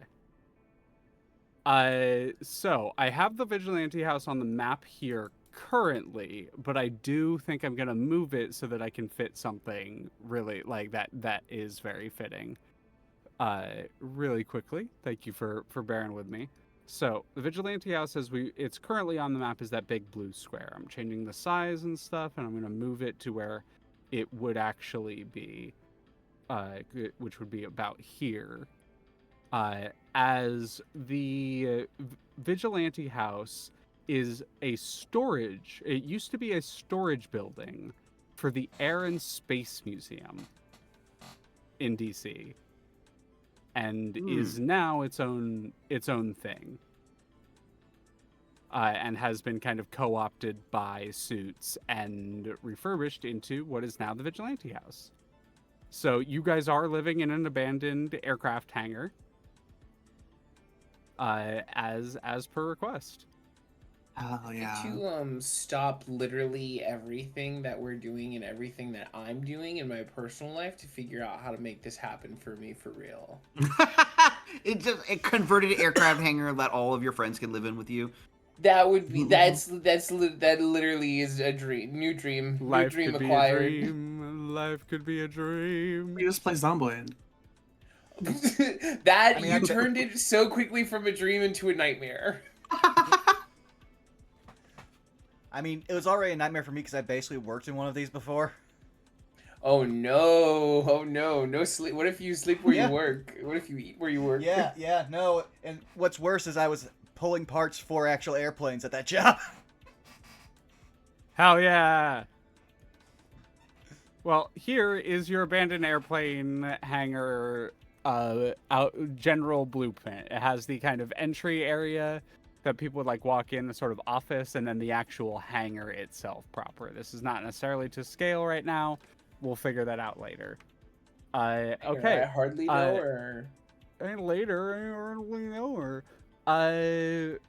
Momo, next question comes for you.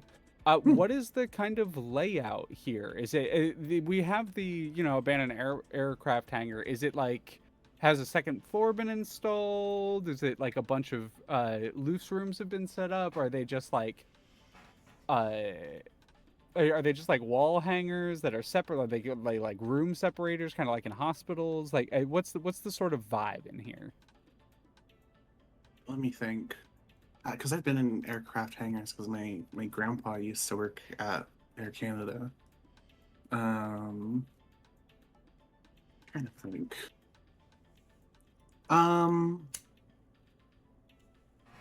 Yeah, so I think in the smaller portion on the bottom right, I think that's kind of like an office / storage space. Yeah. Like that's where the showers and everything are gonna be, in my mind. As well as just like some general like regular ass rooms. But I think most of everything is just open space naturally, followed by this kind of like, I think around the edges is like this metallic second floor space that just kind of goes around the edge of the building itself. Like a catwalk sort of vibe. Yeah, like a catwalk, and I think on either side, on either corner, there's like two kind of like room spaces, but they're like open glass, like very strong glass, on the top. And I think At least, because how long has it been this way? Like, how long has it been the Vigilante house? That actually was going to be my next question, so pass Mhm. that to Clary. How long has this been the Vigilante house? And the two of you can kind of collaboratively work from there. Oh man. So how I question for you before I Yeah. establish this. Is there any like established like how long you imagined like vigilantes have been a thing for Suits? So vigilantes are not like an official thing for Suits. The kind of way that I've sort of imagined it is that a lot of vigilantes are operating kind of on their own and of their like sort of without the support of Suits in the traditional sense, because of the type of work they are. They're outside of Suits jurisdiction, as we've kind of referred to it as. And with the idea that I had sort of being that Suits kind of maintain certain aspects of peace with the like more militant and violent and holdout states by by like not officially intervening in the contested areas. There it's one of those like weird aspects of how bureaucracy and how diplomacy kind of has to work, right? Where you kind of have to make concessions with people who are really horrible in order to keep people safe in certain cases. And this is one of those where to avoid active all-out militancy, Suits are vigilantes are not actively funded by Suits. That being said, Suits kind of clandestinely has been funding them for some time, and they do get some support. So that's the whole like idea that I was kind of alluding to with Sparkle, is that like he isn't part of Suits, but he has an established relationship with a lot of Suits and will still potentially receive help and has contacts in Suits, but they can't officially help him in any capacity. So it's that sort of thing.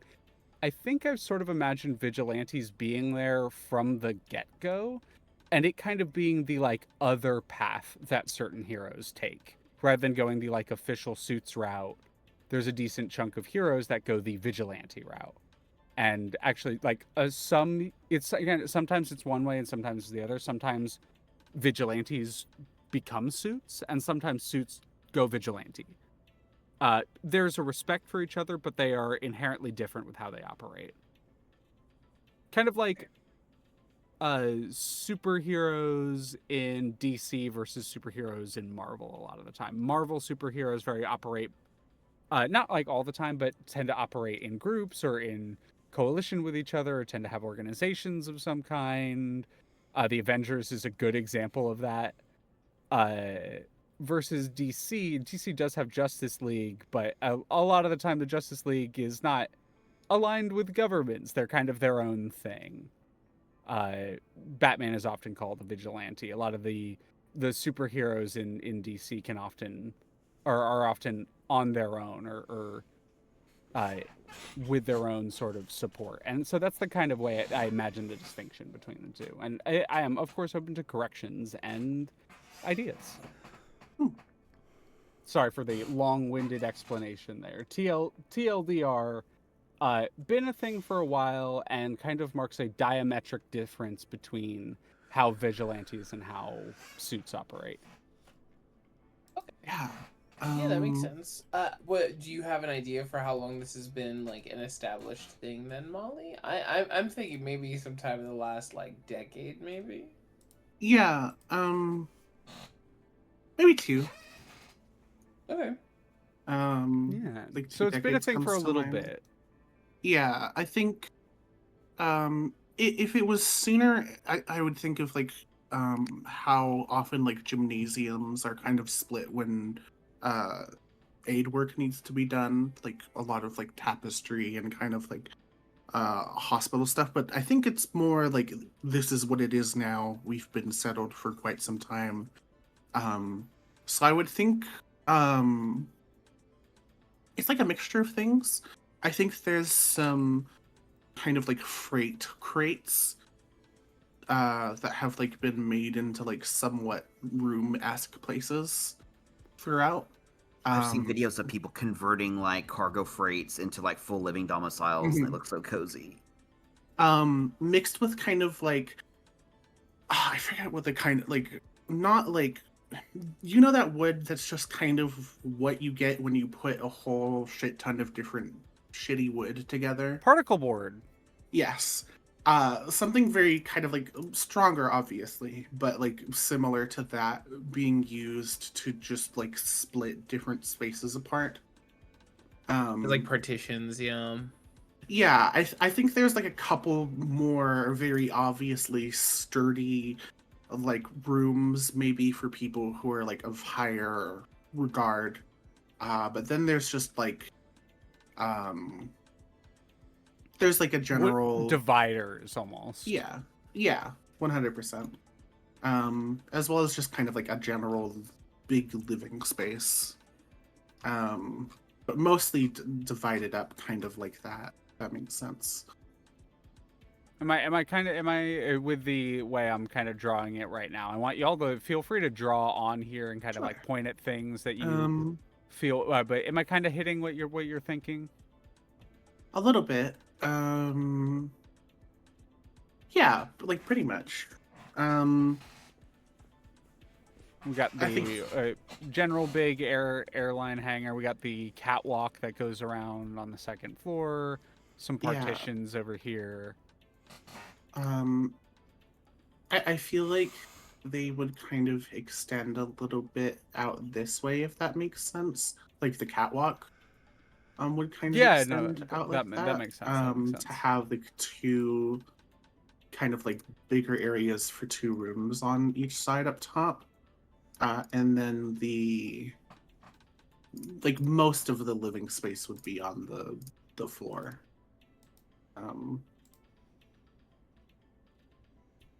Boom. I wish I remembered how to erase things. It's kind of hard to do when you're not the GM, which is a little frustrating.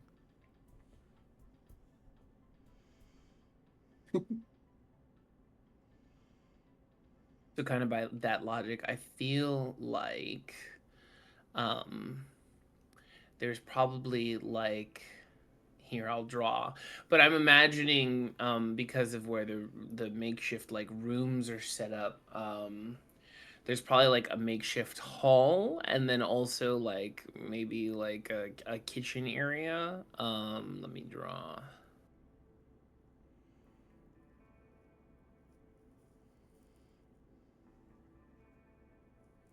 Oh, the partitions mess with my brain. I'm just trying to make sure there are 4 rooms minimum. Yeah, that makes sense. That makes sense. With the like shipping containers, hold on, I'll make squares.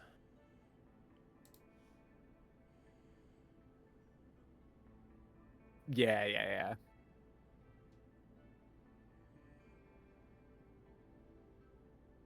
I made them all different sizes to annoy everybody. Amazing. Ideal. And then I imagine like there's like, oh no, the pen didn't work. Hold on. No, I'm being thwarted. The pen isn't working for some reason. There we go. I'm imagining there's like a partition there. And it's because like this whole big space here is like a kitchen area. Okay, gotcha. Yeah. Oh, I'll add this partition here. I'm also gonna add one in the kind of entry area for the handler's office / like room, apartment, etc. Yes. I'm gonna add some doors in here. this is where we get to the next question I have, which is going to be to Vaughn. What's the like?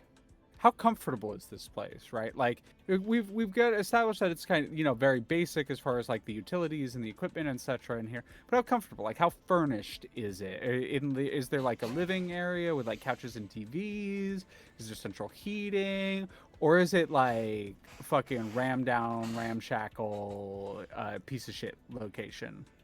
Well, I can tell you this, having worked in a few of them, there's definitely no central heating. They don't do that for hangars and warehouses. But yeah, I kind of figured, but I was wondering that, and that's kind of why I was asking. Is like, do you think it got refurbished at any point, or got? But if it's just like, oh yeah, we took this warehouse and did this with it, then yeah, that makes sense. I think that it's furnished, but it's furnished with a mix of stuff, considering how far they are in the wash. In that there's still a fair amount of crime and people that could still go to somewhere capitalistic to sell stuff.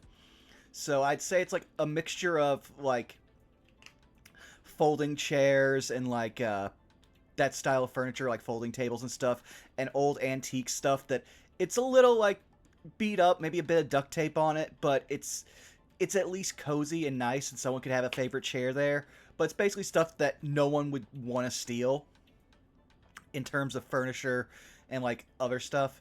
I would also point out probably one other thing that I would say S.U.I.T would probably immediately go to is that probably in the middle of this place, since it would house multiple aircrafts, there'd probably be a... Let me see if I can't pin tool this myself. There'd probably be a space... it's not giving me any control. Let's try now. No. Okay. Well, it'd be somewhere... Oh, it's not letting me ping either. But here in the middle, there'd be an area where there'd be 3 quasi holes in the ground where you could see they open up at this like smallish room in this area. Because if you go to measure, you should be able to point with it. Yeah, let me switch over. There we go. 2. There'd be an area that probably be like a small like a triangle of about 4 foot wide, like built into the floor like divot. There, and there. That would work as places for planes to park, and then they each have like small alcoves under them where basically they could work on all of the interiors of planes, like replacing coolant lines and like wiring and stuff. But down under there you'd find a whole bunch of like storage and like parts and everything. So it's basically there for maintenance.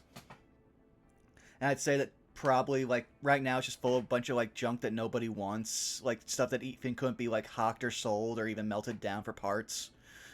But there's still also like useful things like cargo netting and a bunch of tools that may be a little rusty but can still be used probably. So a bunch of like loose old mechanical airplane equipment down there. Yeah, it's basically like a sub-basement where if you've ever been inside like a place where they change oil like in like 20 minutes or less, and you like look down at what actually happens under there, you'd notice that there's this big open space that's like its own little ratway system. That's basically what this is. Makes sense. Wrapping back around, Skelly, what is something unique about this place, this building?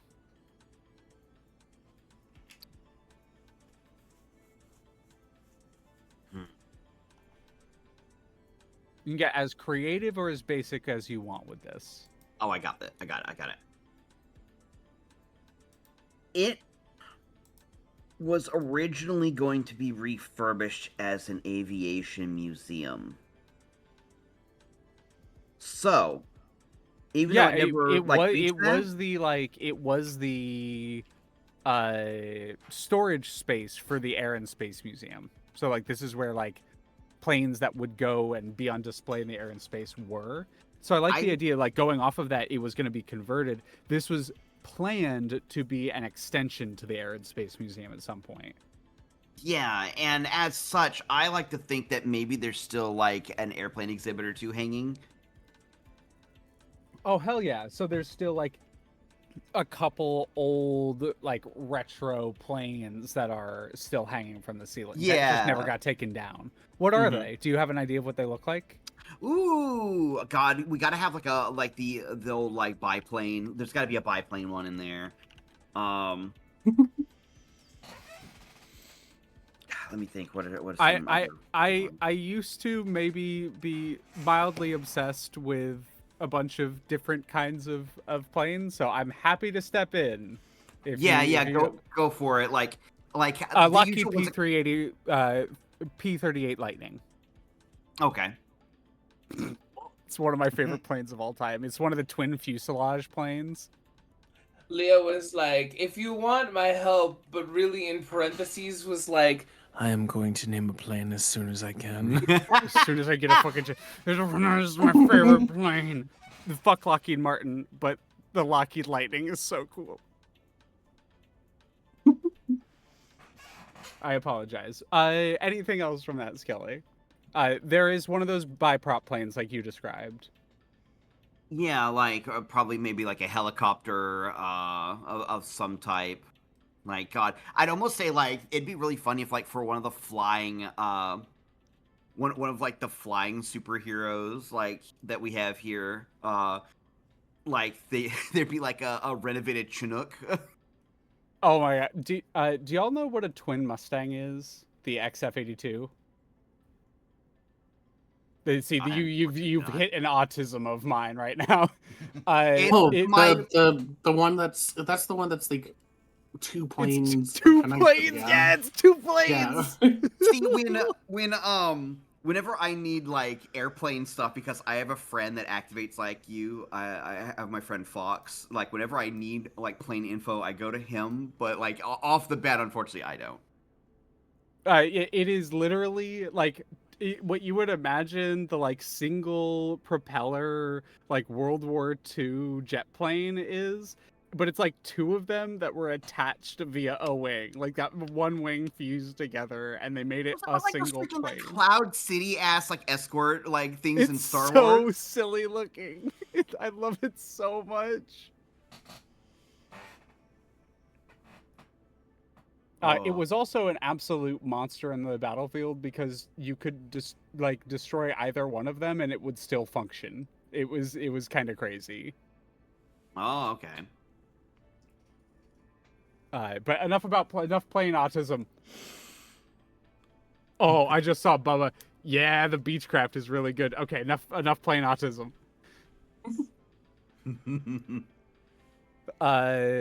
All right, cool. I love that. So there's still some planes hanging from the ceiling. That's amazing.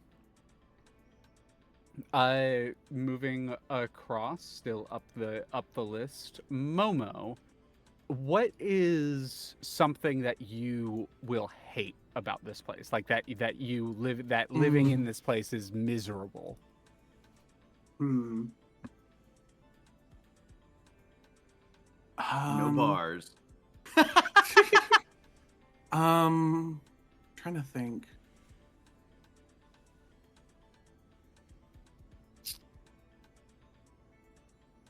It's old, so it has that kind of like musty, kind of like mothbally smell. You know what I'm talking about? Yeah. Yeah, just that like this was taken care of mostly by men who don't know did not care. Yeah. And yeah, did not care. They were taking care of planes, and were like, "This is the space we live in." it smells like stale farts. Got it. Awesome. I'm putting a little visual marker for everything on here. So I am adding these little scents these little smell wafts coming off of the place. Let's go.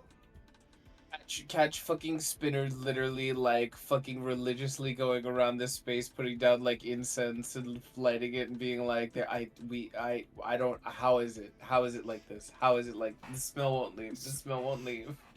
Speaking of you, Spinner, what's something that you absolutely will love about living here? Great. This is a great character to ask that. Oh, I know. that's I'm so had fucked. it be lined up like this.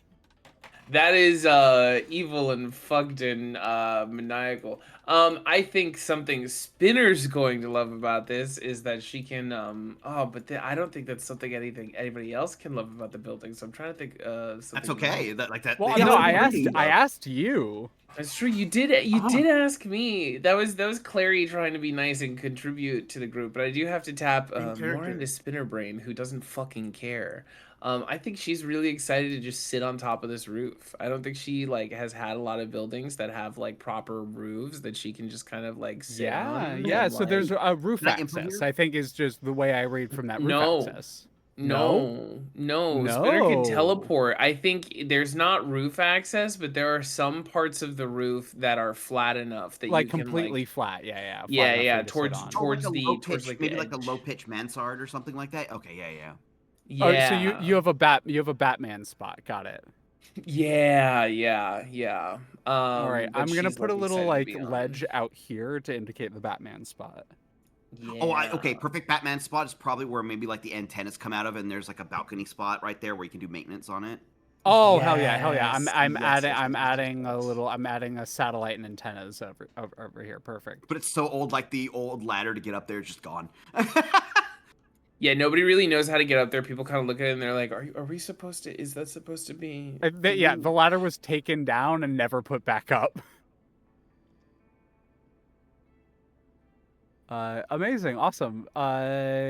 Moving to Vaughn. What's something you immediately change about the place?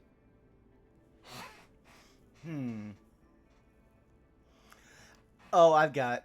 Since this place was probably like you said, they were in the planning stages of converting this to being part of the Air and Space Museum, but it never finished. Yeah, I think that was what Skelly decided on. Yeah.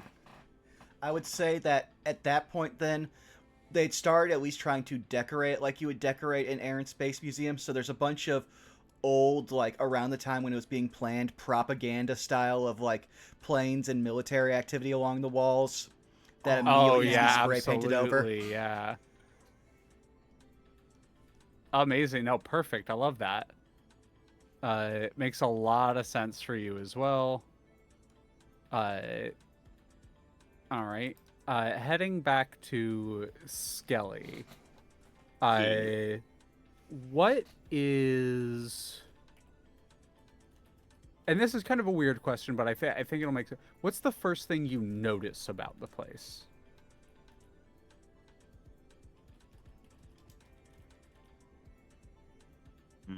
First thing And this that I can would be do- like more esoteric. This can be like more, physical. It can be like, I noticed some people hanging around outside, like that kind of thing. It can be whatever you want, whatever makes sense for you, whatever you think is fitting. Could like, if for you, it could be like graffiti on the side of the wall as a pitch, but like it's something that like your character notices. I know. It would be that this location, like for us to stay in, seems a lot larger than it would be for a normal team of our size. Yeah, bigger than Maybe it it's would made for would a otherwise larger be. group to inhabit. Yeah. It's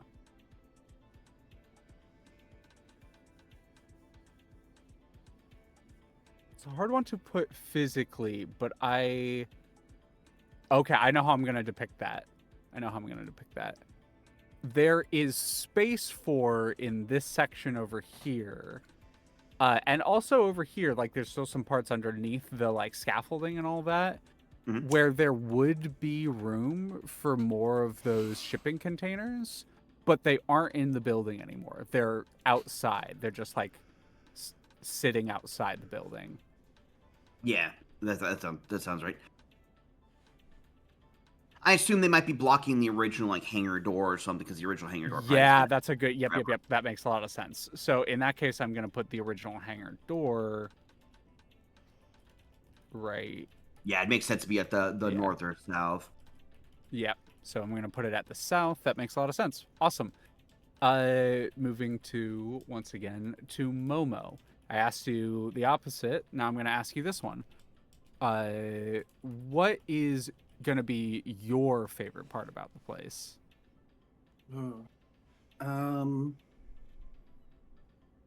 Hmm.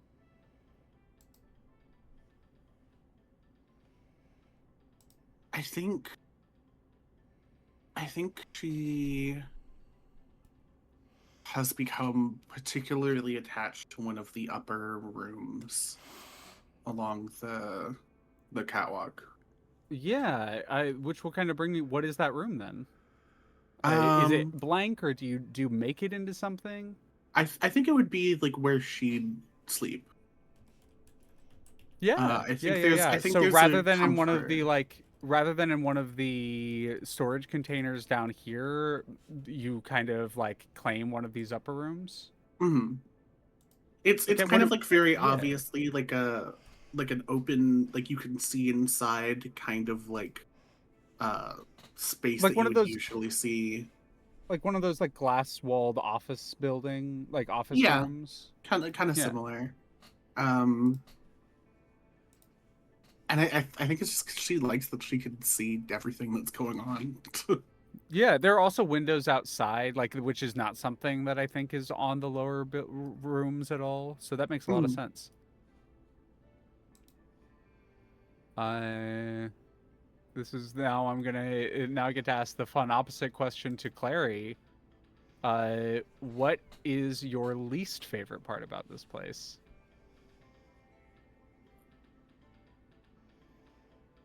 I think noise. I think Noise. this Is it place really is. loud? I don't even think it's that the space is very loud itself. It's Mm-hmm. because the acoustics of living in a warehouse are fucked, even if you fill it with things. So despite like there still being some planes hanging from the No ceilings and a lot of it's privacy. like particle boards. Well, yeah, like the privacy's not great if you have one of the shipping container rooms. I think she's gonna try really hard to get one of the rooms on the catwalk, but I don't think she's gonna get it. Um, so she's gonna kind of exist constantly in like overstimulation hell because the insides of the shipping containers are like echoey in a weird way. They don't really block out noise so much as like Mm-hmm. change it into weird reverberation muddy sound. And like outside in the open space is not much better because you can hear like unintelligible like echoes of people talking anywhere in the space, um, which I think amplifies why she likes her catwalk spot so much because it's probably one of the only spaces she gets like true quiet.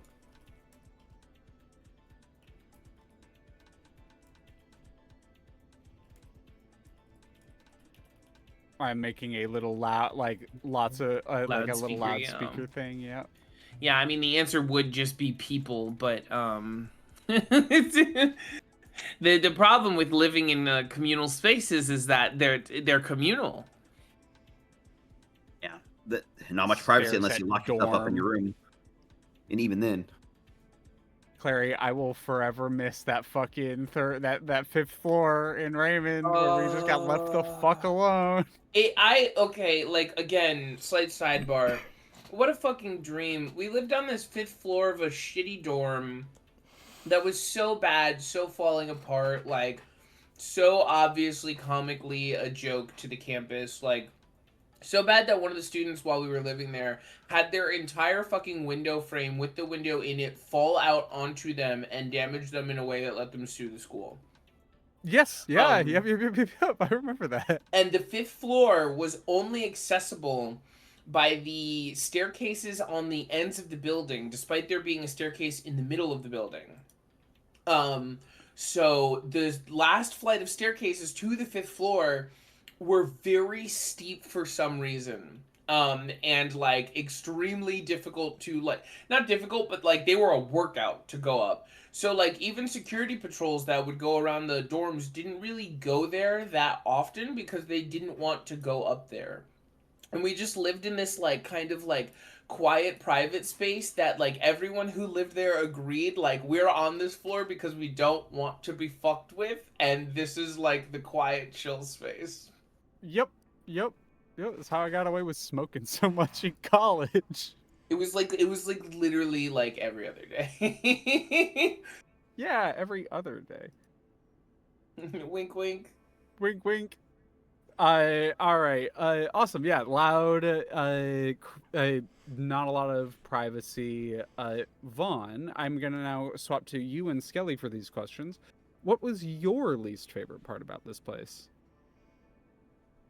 Vaughn being like zeitgeists. Yeah, I'm just trying to think. Do.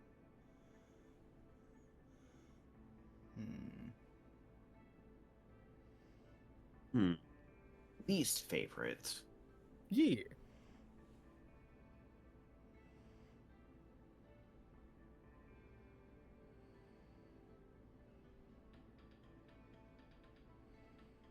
Actually, gonna start putting little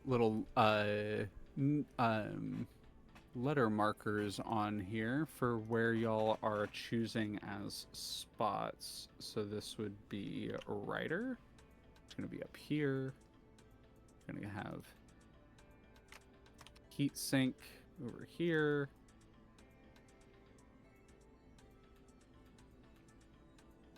You were gonna say, sorry. I was trying to put together what I was gonna say.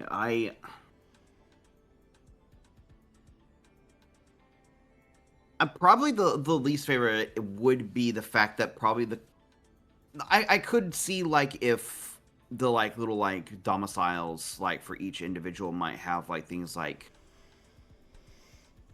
air conditioning and things like that, like maybe a small unit or some kind, like the half and halves, the splits, if y'all know what those are as far as like HVACs go.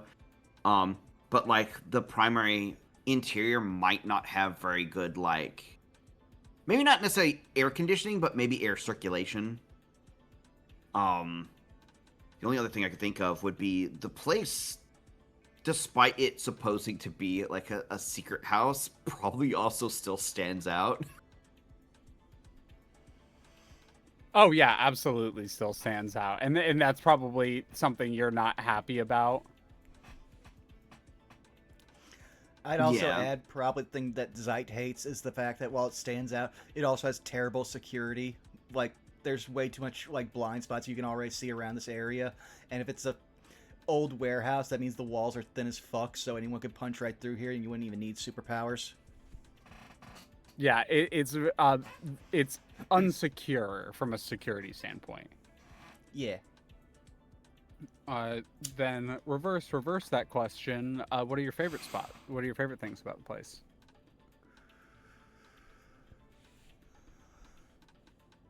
I'd say Zeitgeist is that having discovered the area where they use for maintaining planes, it's its own little ratway down there that's got permanent lighting, as it's like basically on its own grid, like a sub generator. Got it. Yeah, it has its own Yeah. like little. So you have your own little Zeit cave down there. Yeah, it's basically like a bunker.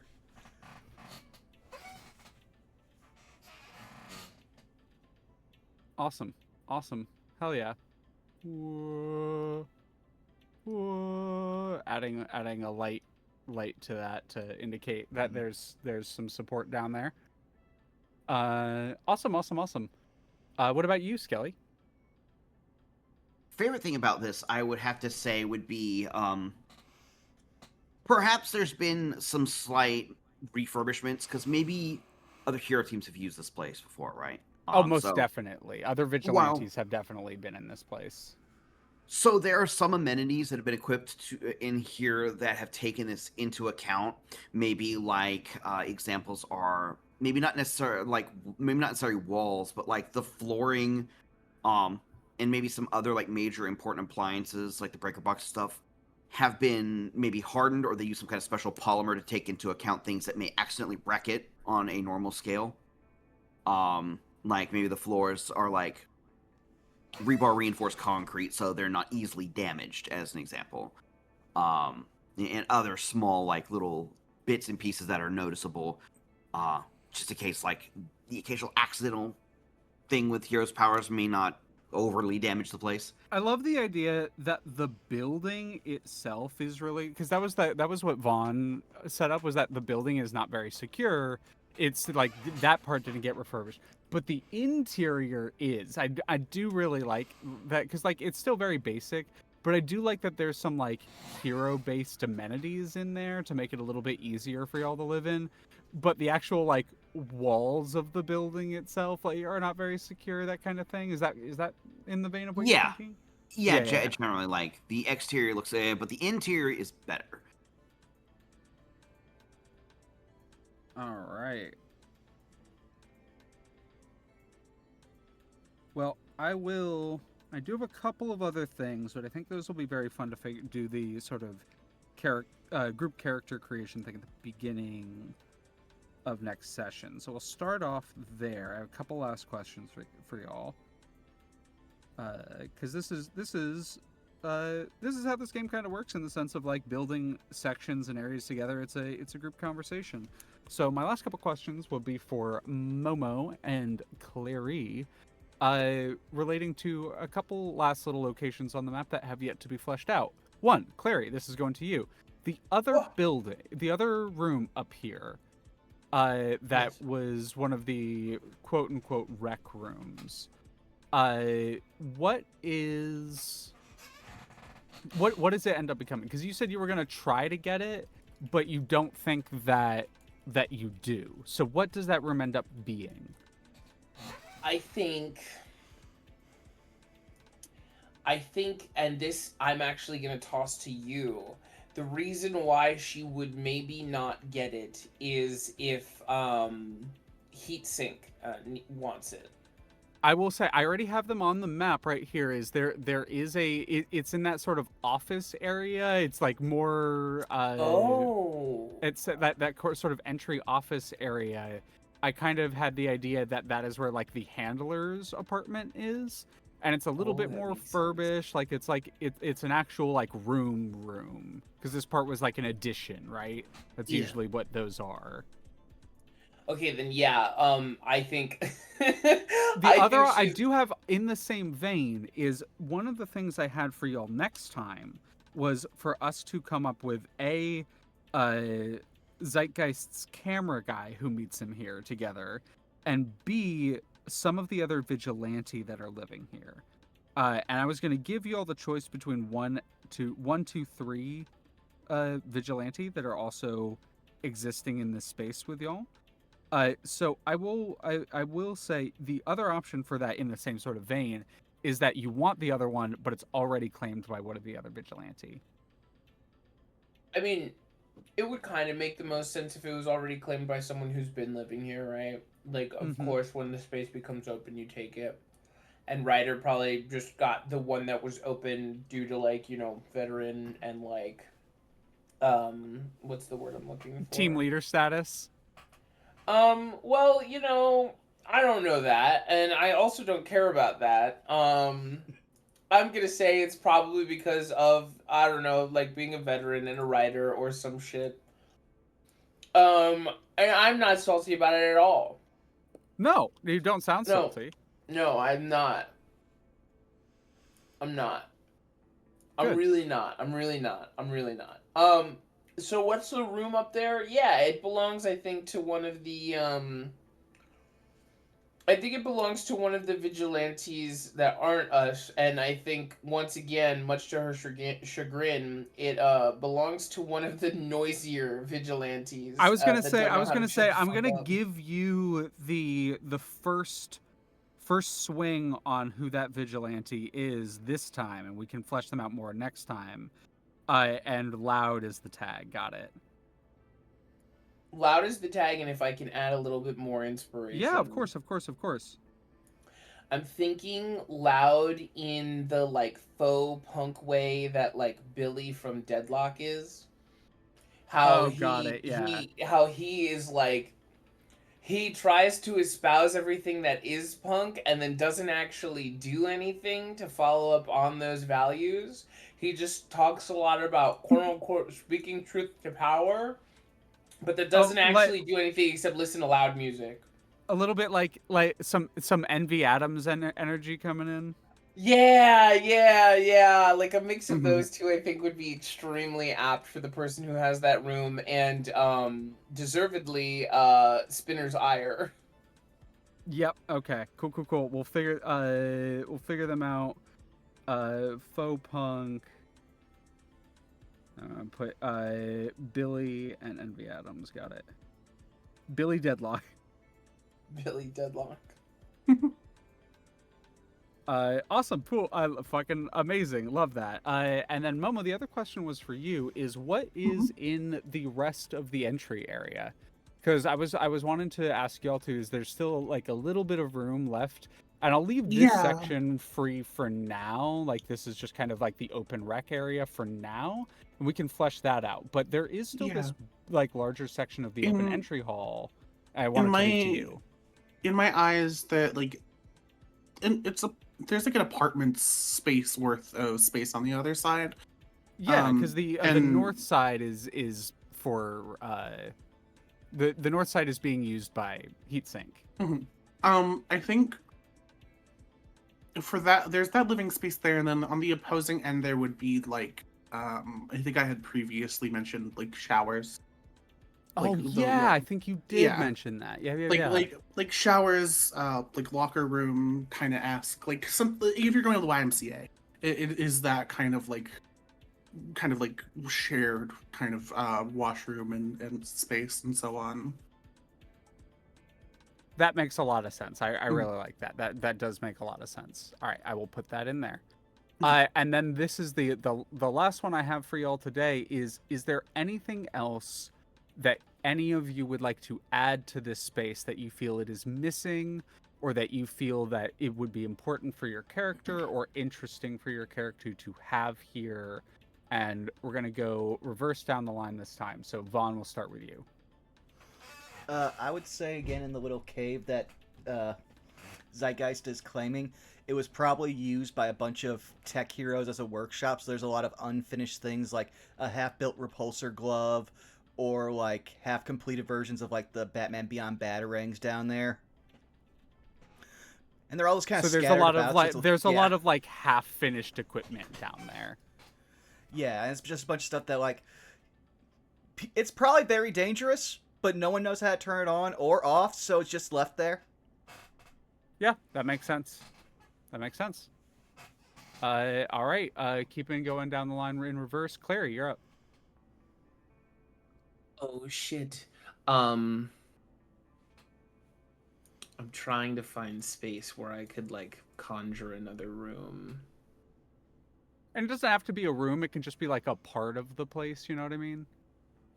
Or I a think thing that exists here, or is this space off to the right, by the way? Let me ping it.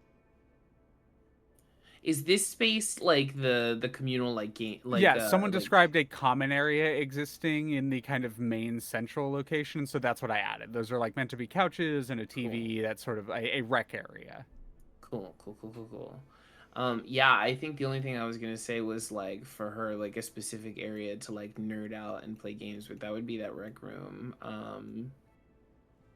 I think honestly, especially since this place is gonna be such noise hell for Spinner, she's gonna try and do something that she hasn't done ever before, or that she hasn't done as Spinner ever before, which is advocate for a space that's just quiet space. I imagine it would be somewhere like over here, maybe.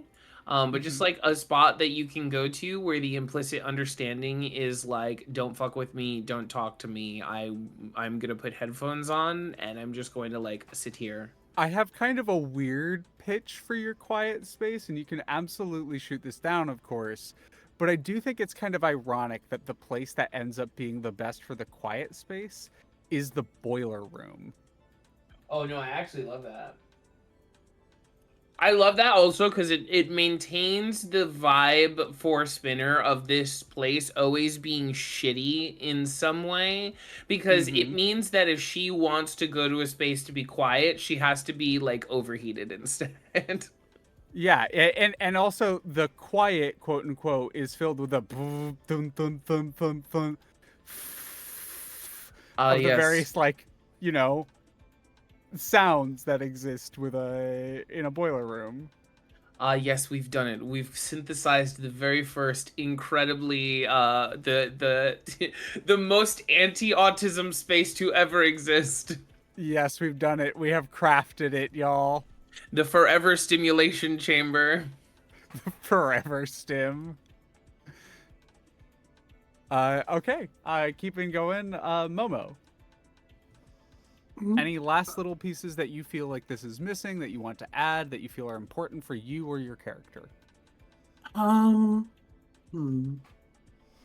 I mean, I think I think it's mostly just the stuff that like Holly would have brought with her. I'm like she would have brought her full like coffee making setup, futon, cat stuff. Mm-hmm. Yeah, it's mostly just making that space into her own. I think is like the only thing that she like really needs. Yeah, I think you spend your Um, evening doing that for sure.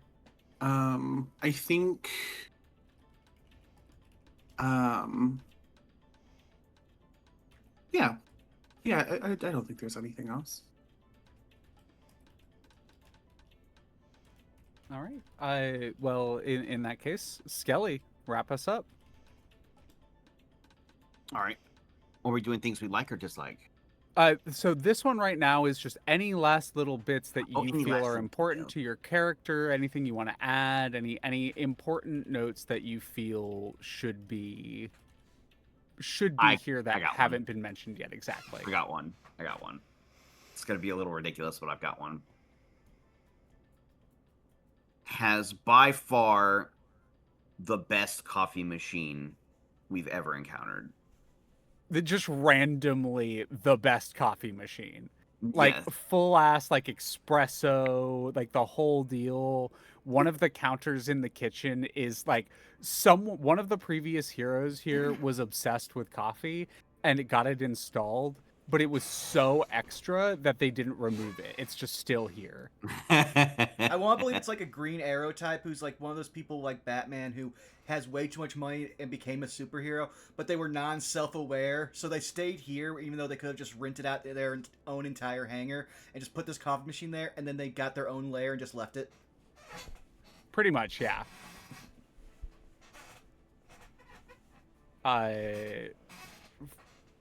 Prestige Paragon used to live here.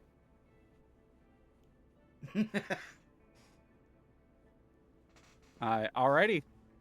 In that case, I give it one last little. Is there anything else that y'all feel is important to have for your base before we call it for today?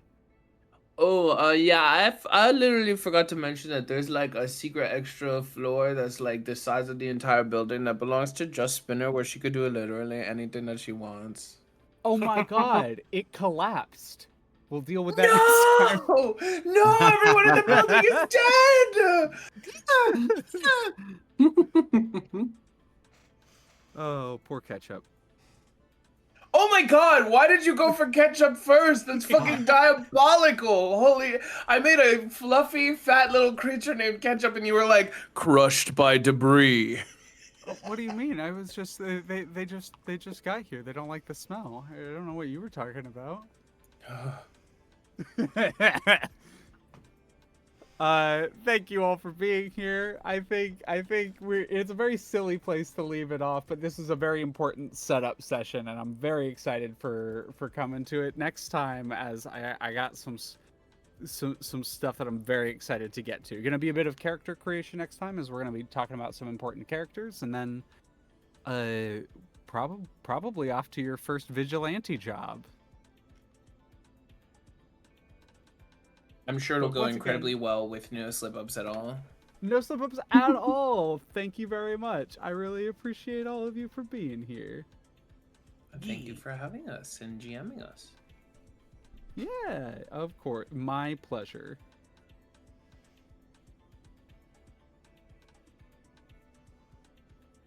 But yeah, if we want to start going around, de-introducing ourselves while I try to find us someone to raid. Thank you. I was deathly scared that you were going to say outros. I was like, please don't say outro. Please don't say outro. I can be trained. Outro. All right, I'm here to de-introduce myself first, I think. I'm fine. I'm cool. What's up, everyone? I'm Retrospectacles, otherwise known as Molly or Momo. I have been Holly Azanogo, or your writer, and you can find me on Blue Sky at Retrospectacles, or here every single time we do this cool superhero thing. Clary. Okay, I will go. I was gonna take it anyway. You know, are they de-introductions or are they just reintroductions coincidentally at the end of the campaign? Or not the campaign, fuck, the session. What? Oh, What? campaign's over. No! No! I'm just kidding. Hi, everybody. I'm Clary, also known as Punky. You can find me at Twitch, punky_o_o. I have not actually debuted yet, so if you try to find me there, you will just find a scrunkly little picture of a monkey. It will be replaced by real things soon. I will soon have a schedule, and I will exist and be real, but you will just have to watch me on other places till then. Those other places being here, next Sunday, where we will be here again doing this this little thing, this superhero thing.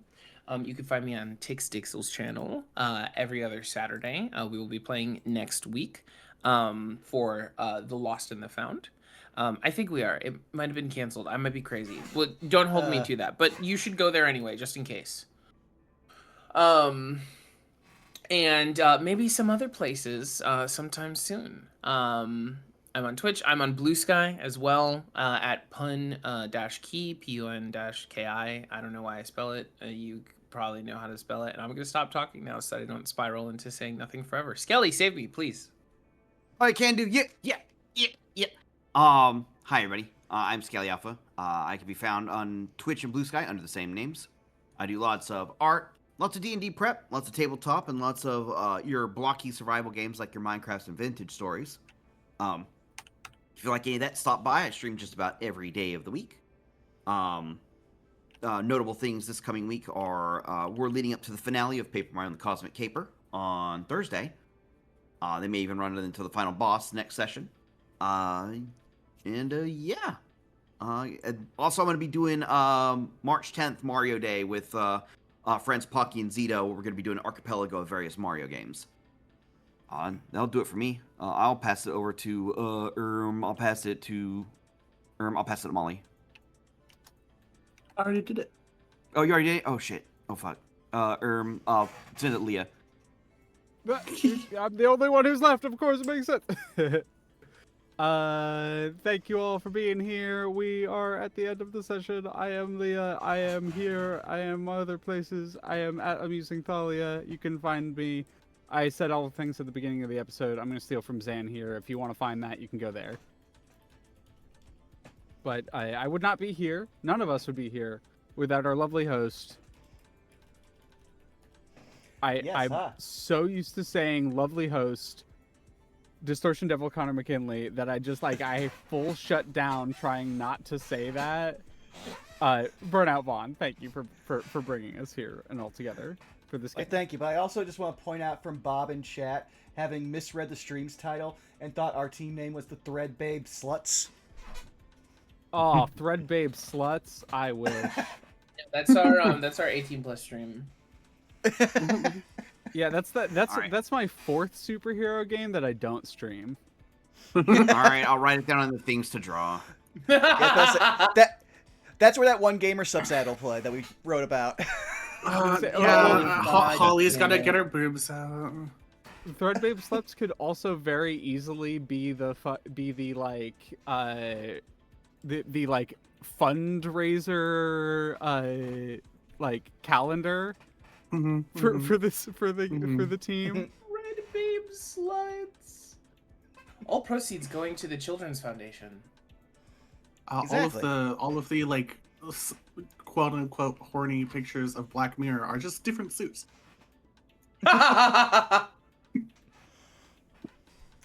But yeah, hi, you've already found me here at twitch.tv/BurnoutVaughn. You can find me on Blue Sky and YouTube at Burnout Vaughn, over on Patreon at Burnout's Bar. Yeah. You can find me tomorrow doing some Nier over on Leah's channel. And then come back next Sunday for more suits, because Unfortunately, seems like some stuff on Saturday had to be canceled really quickly, but it is what it is.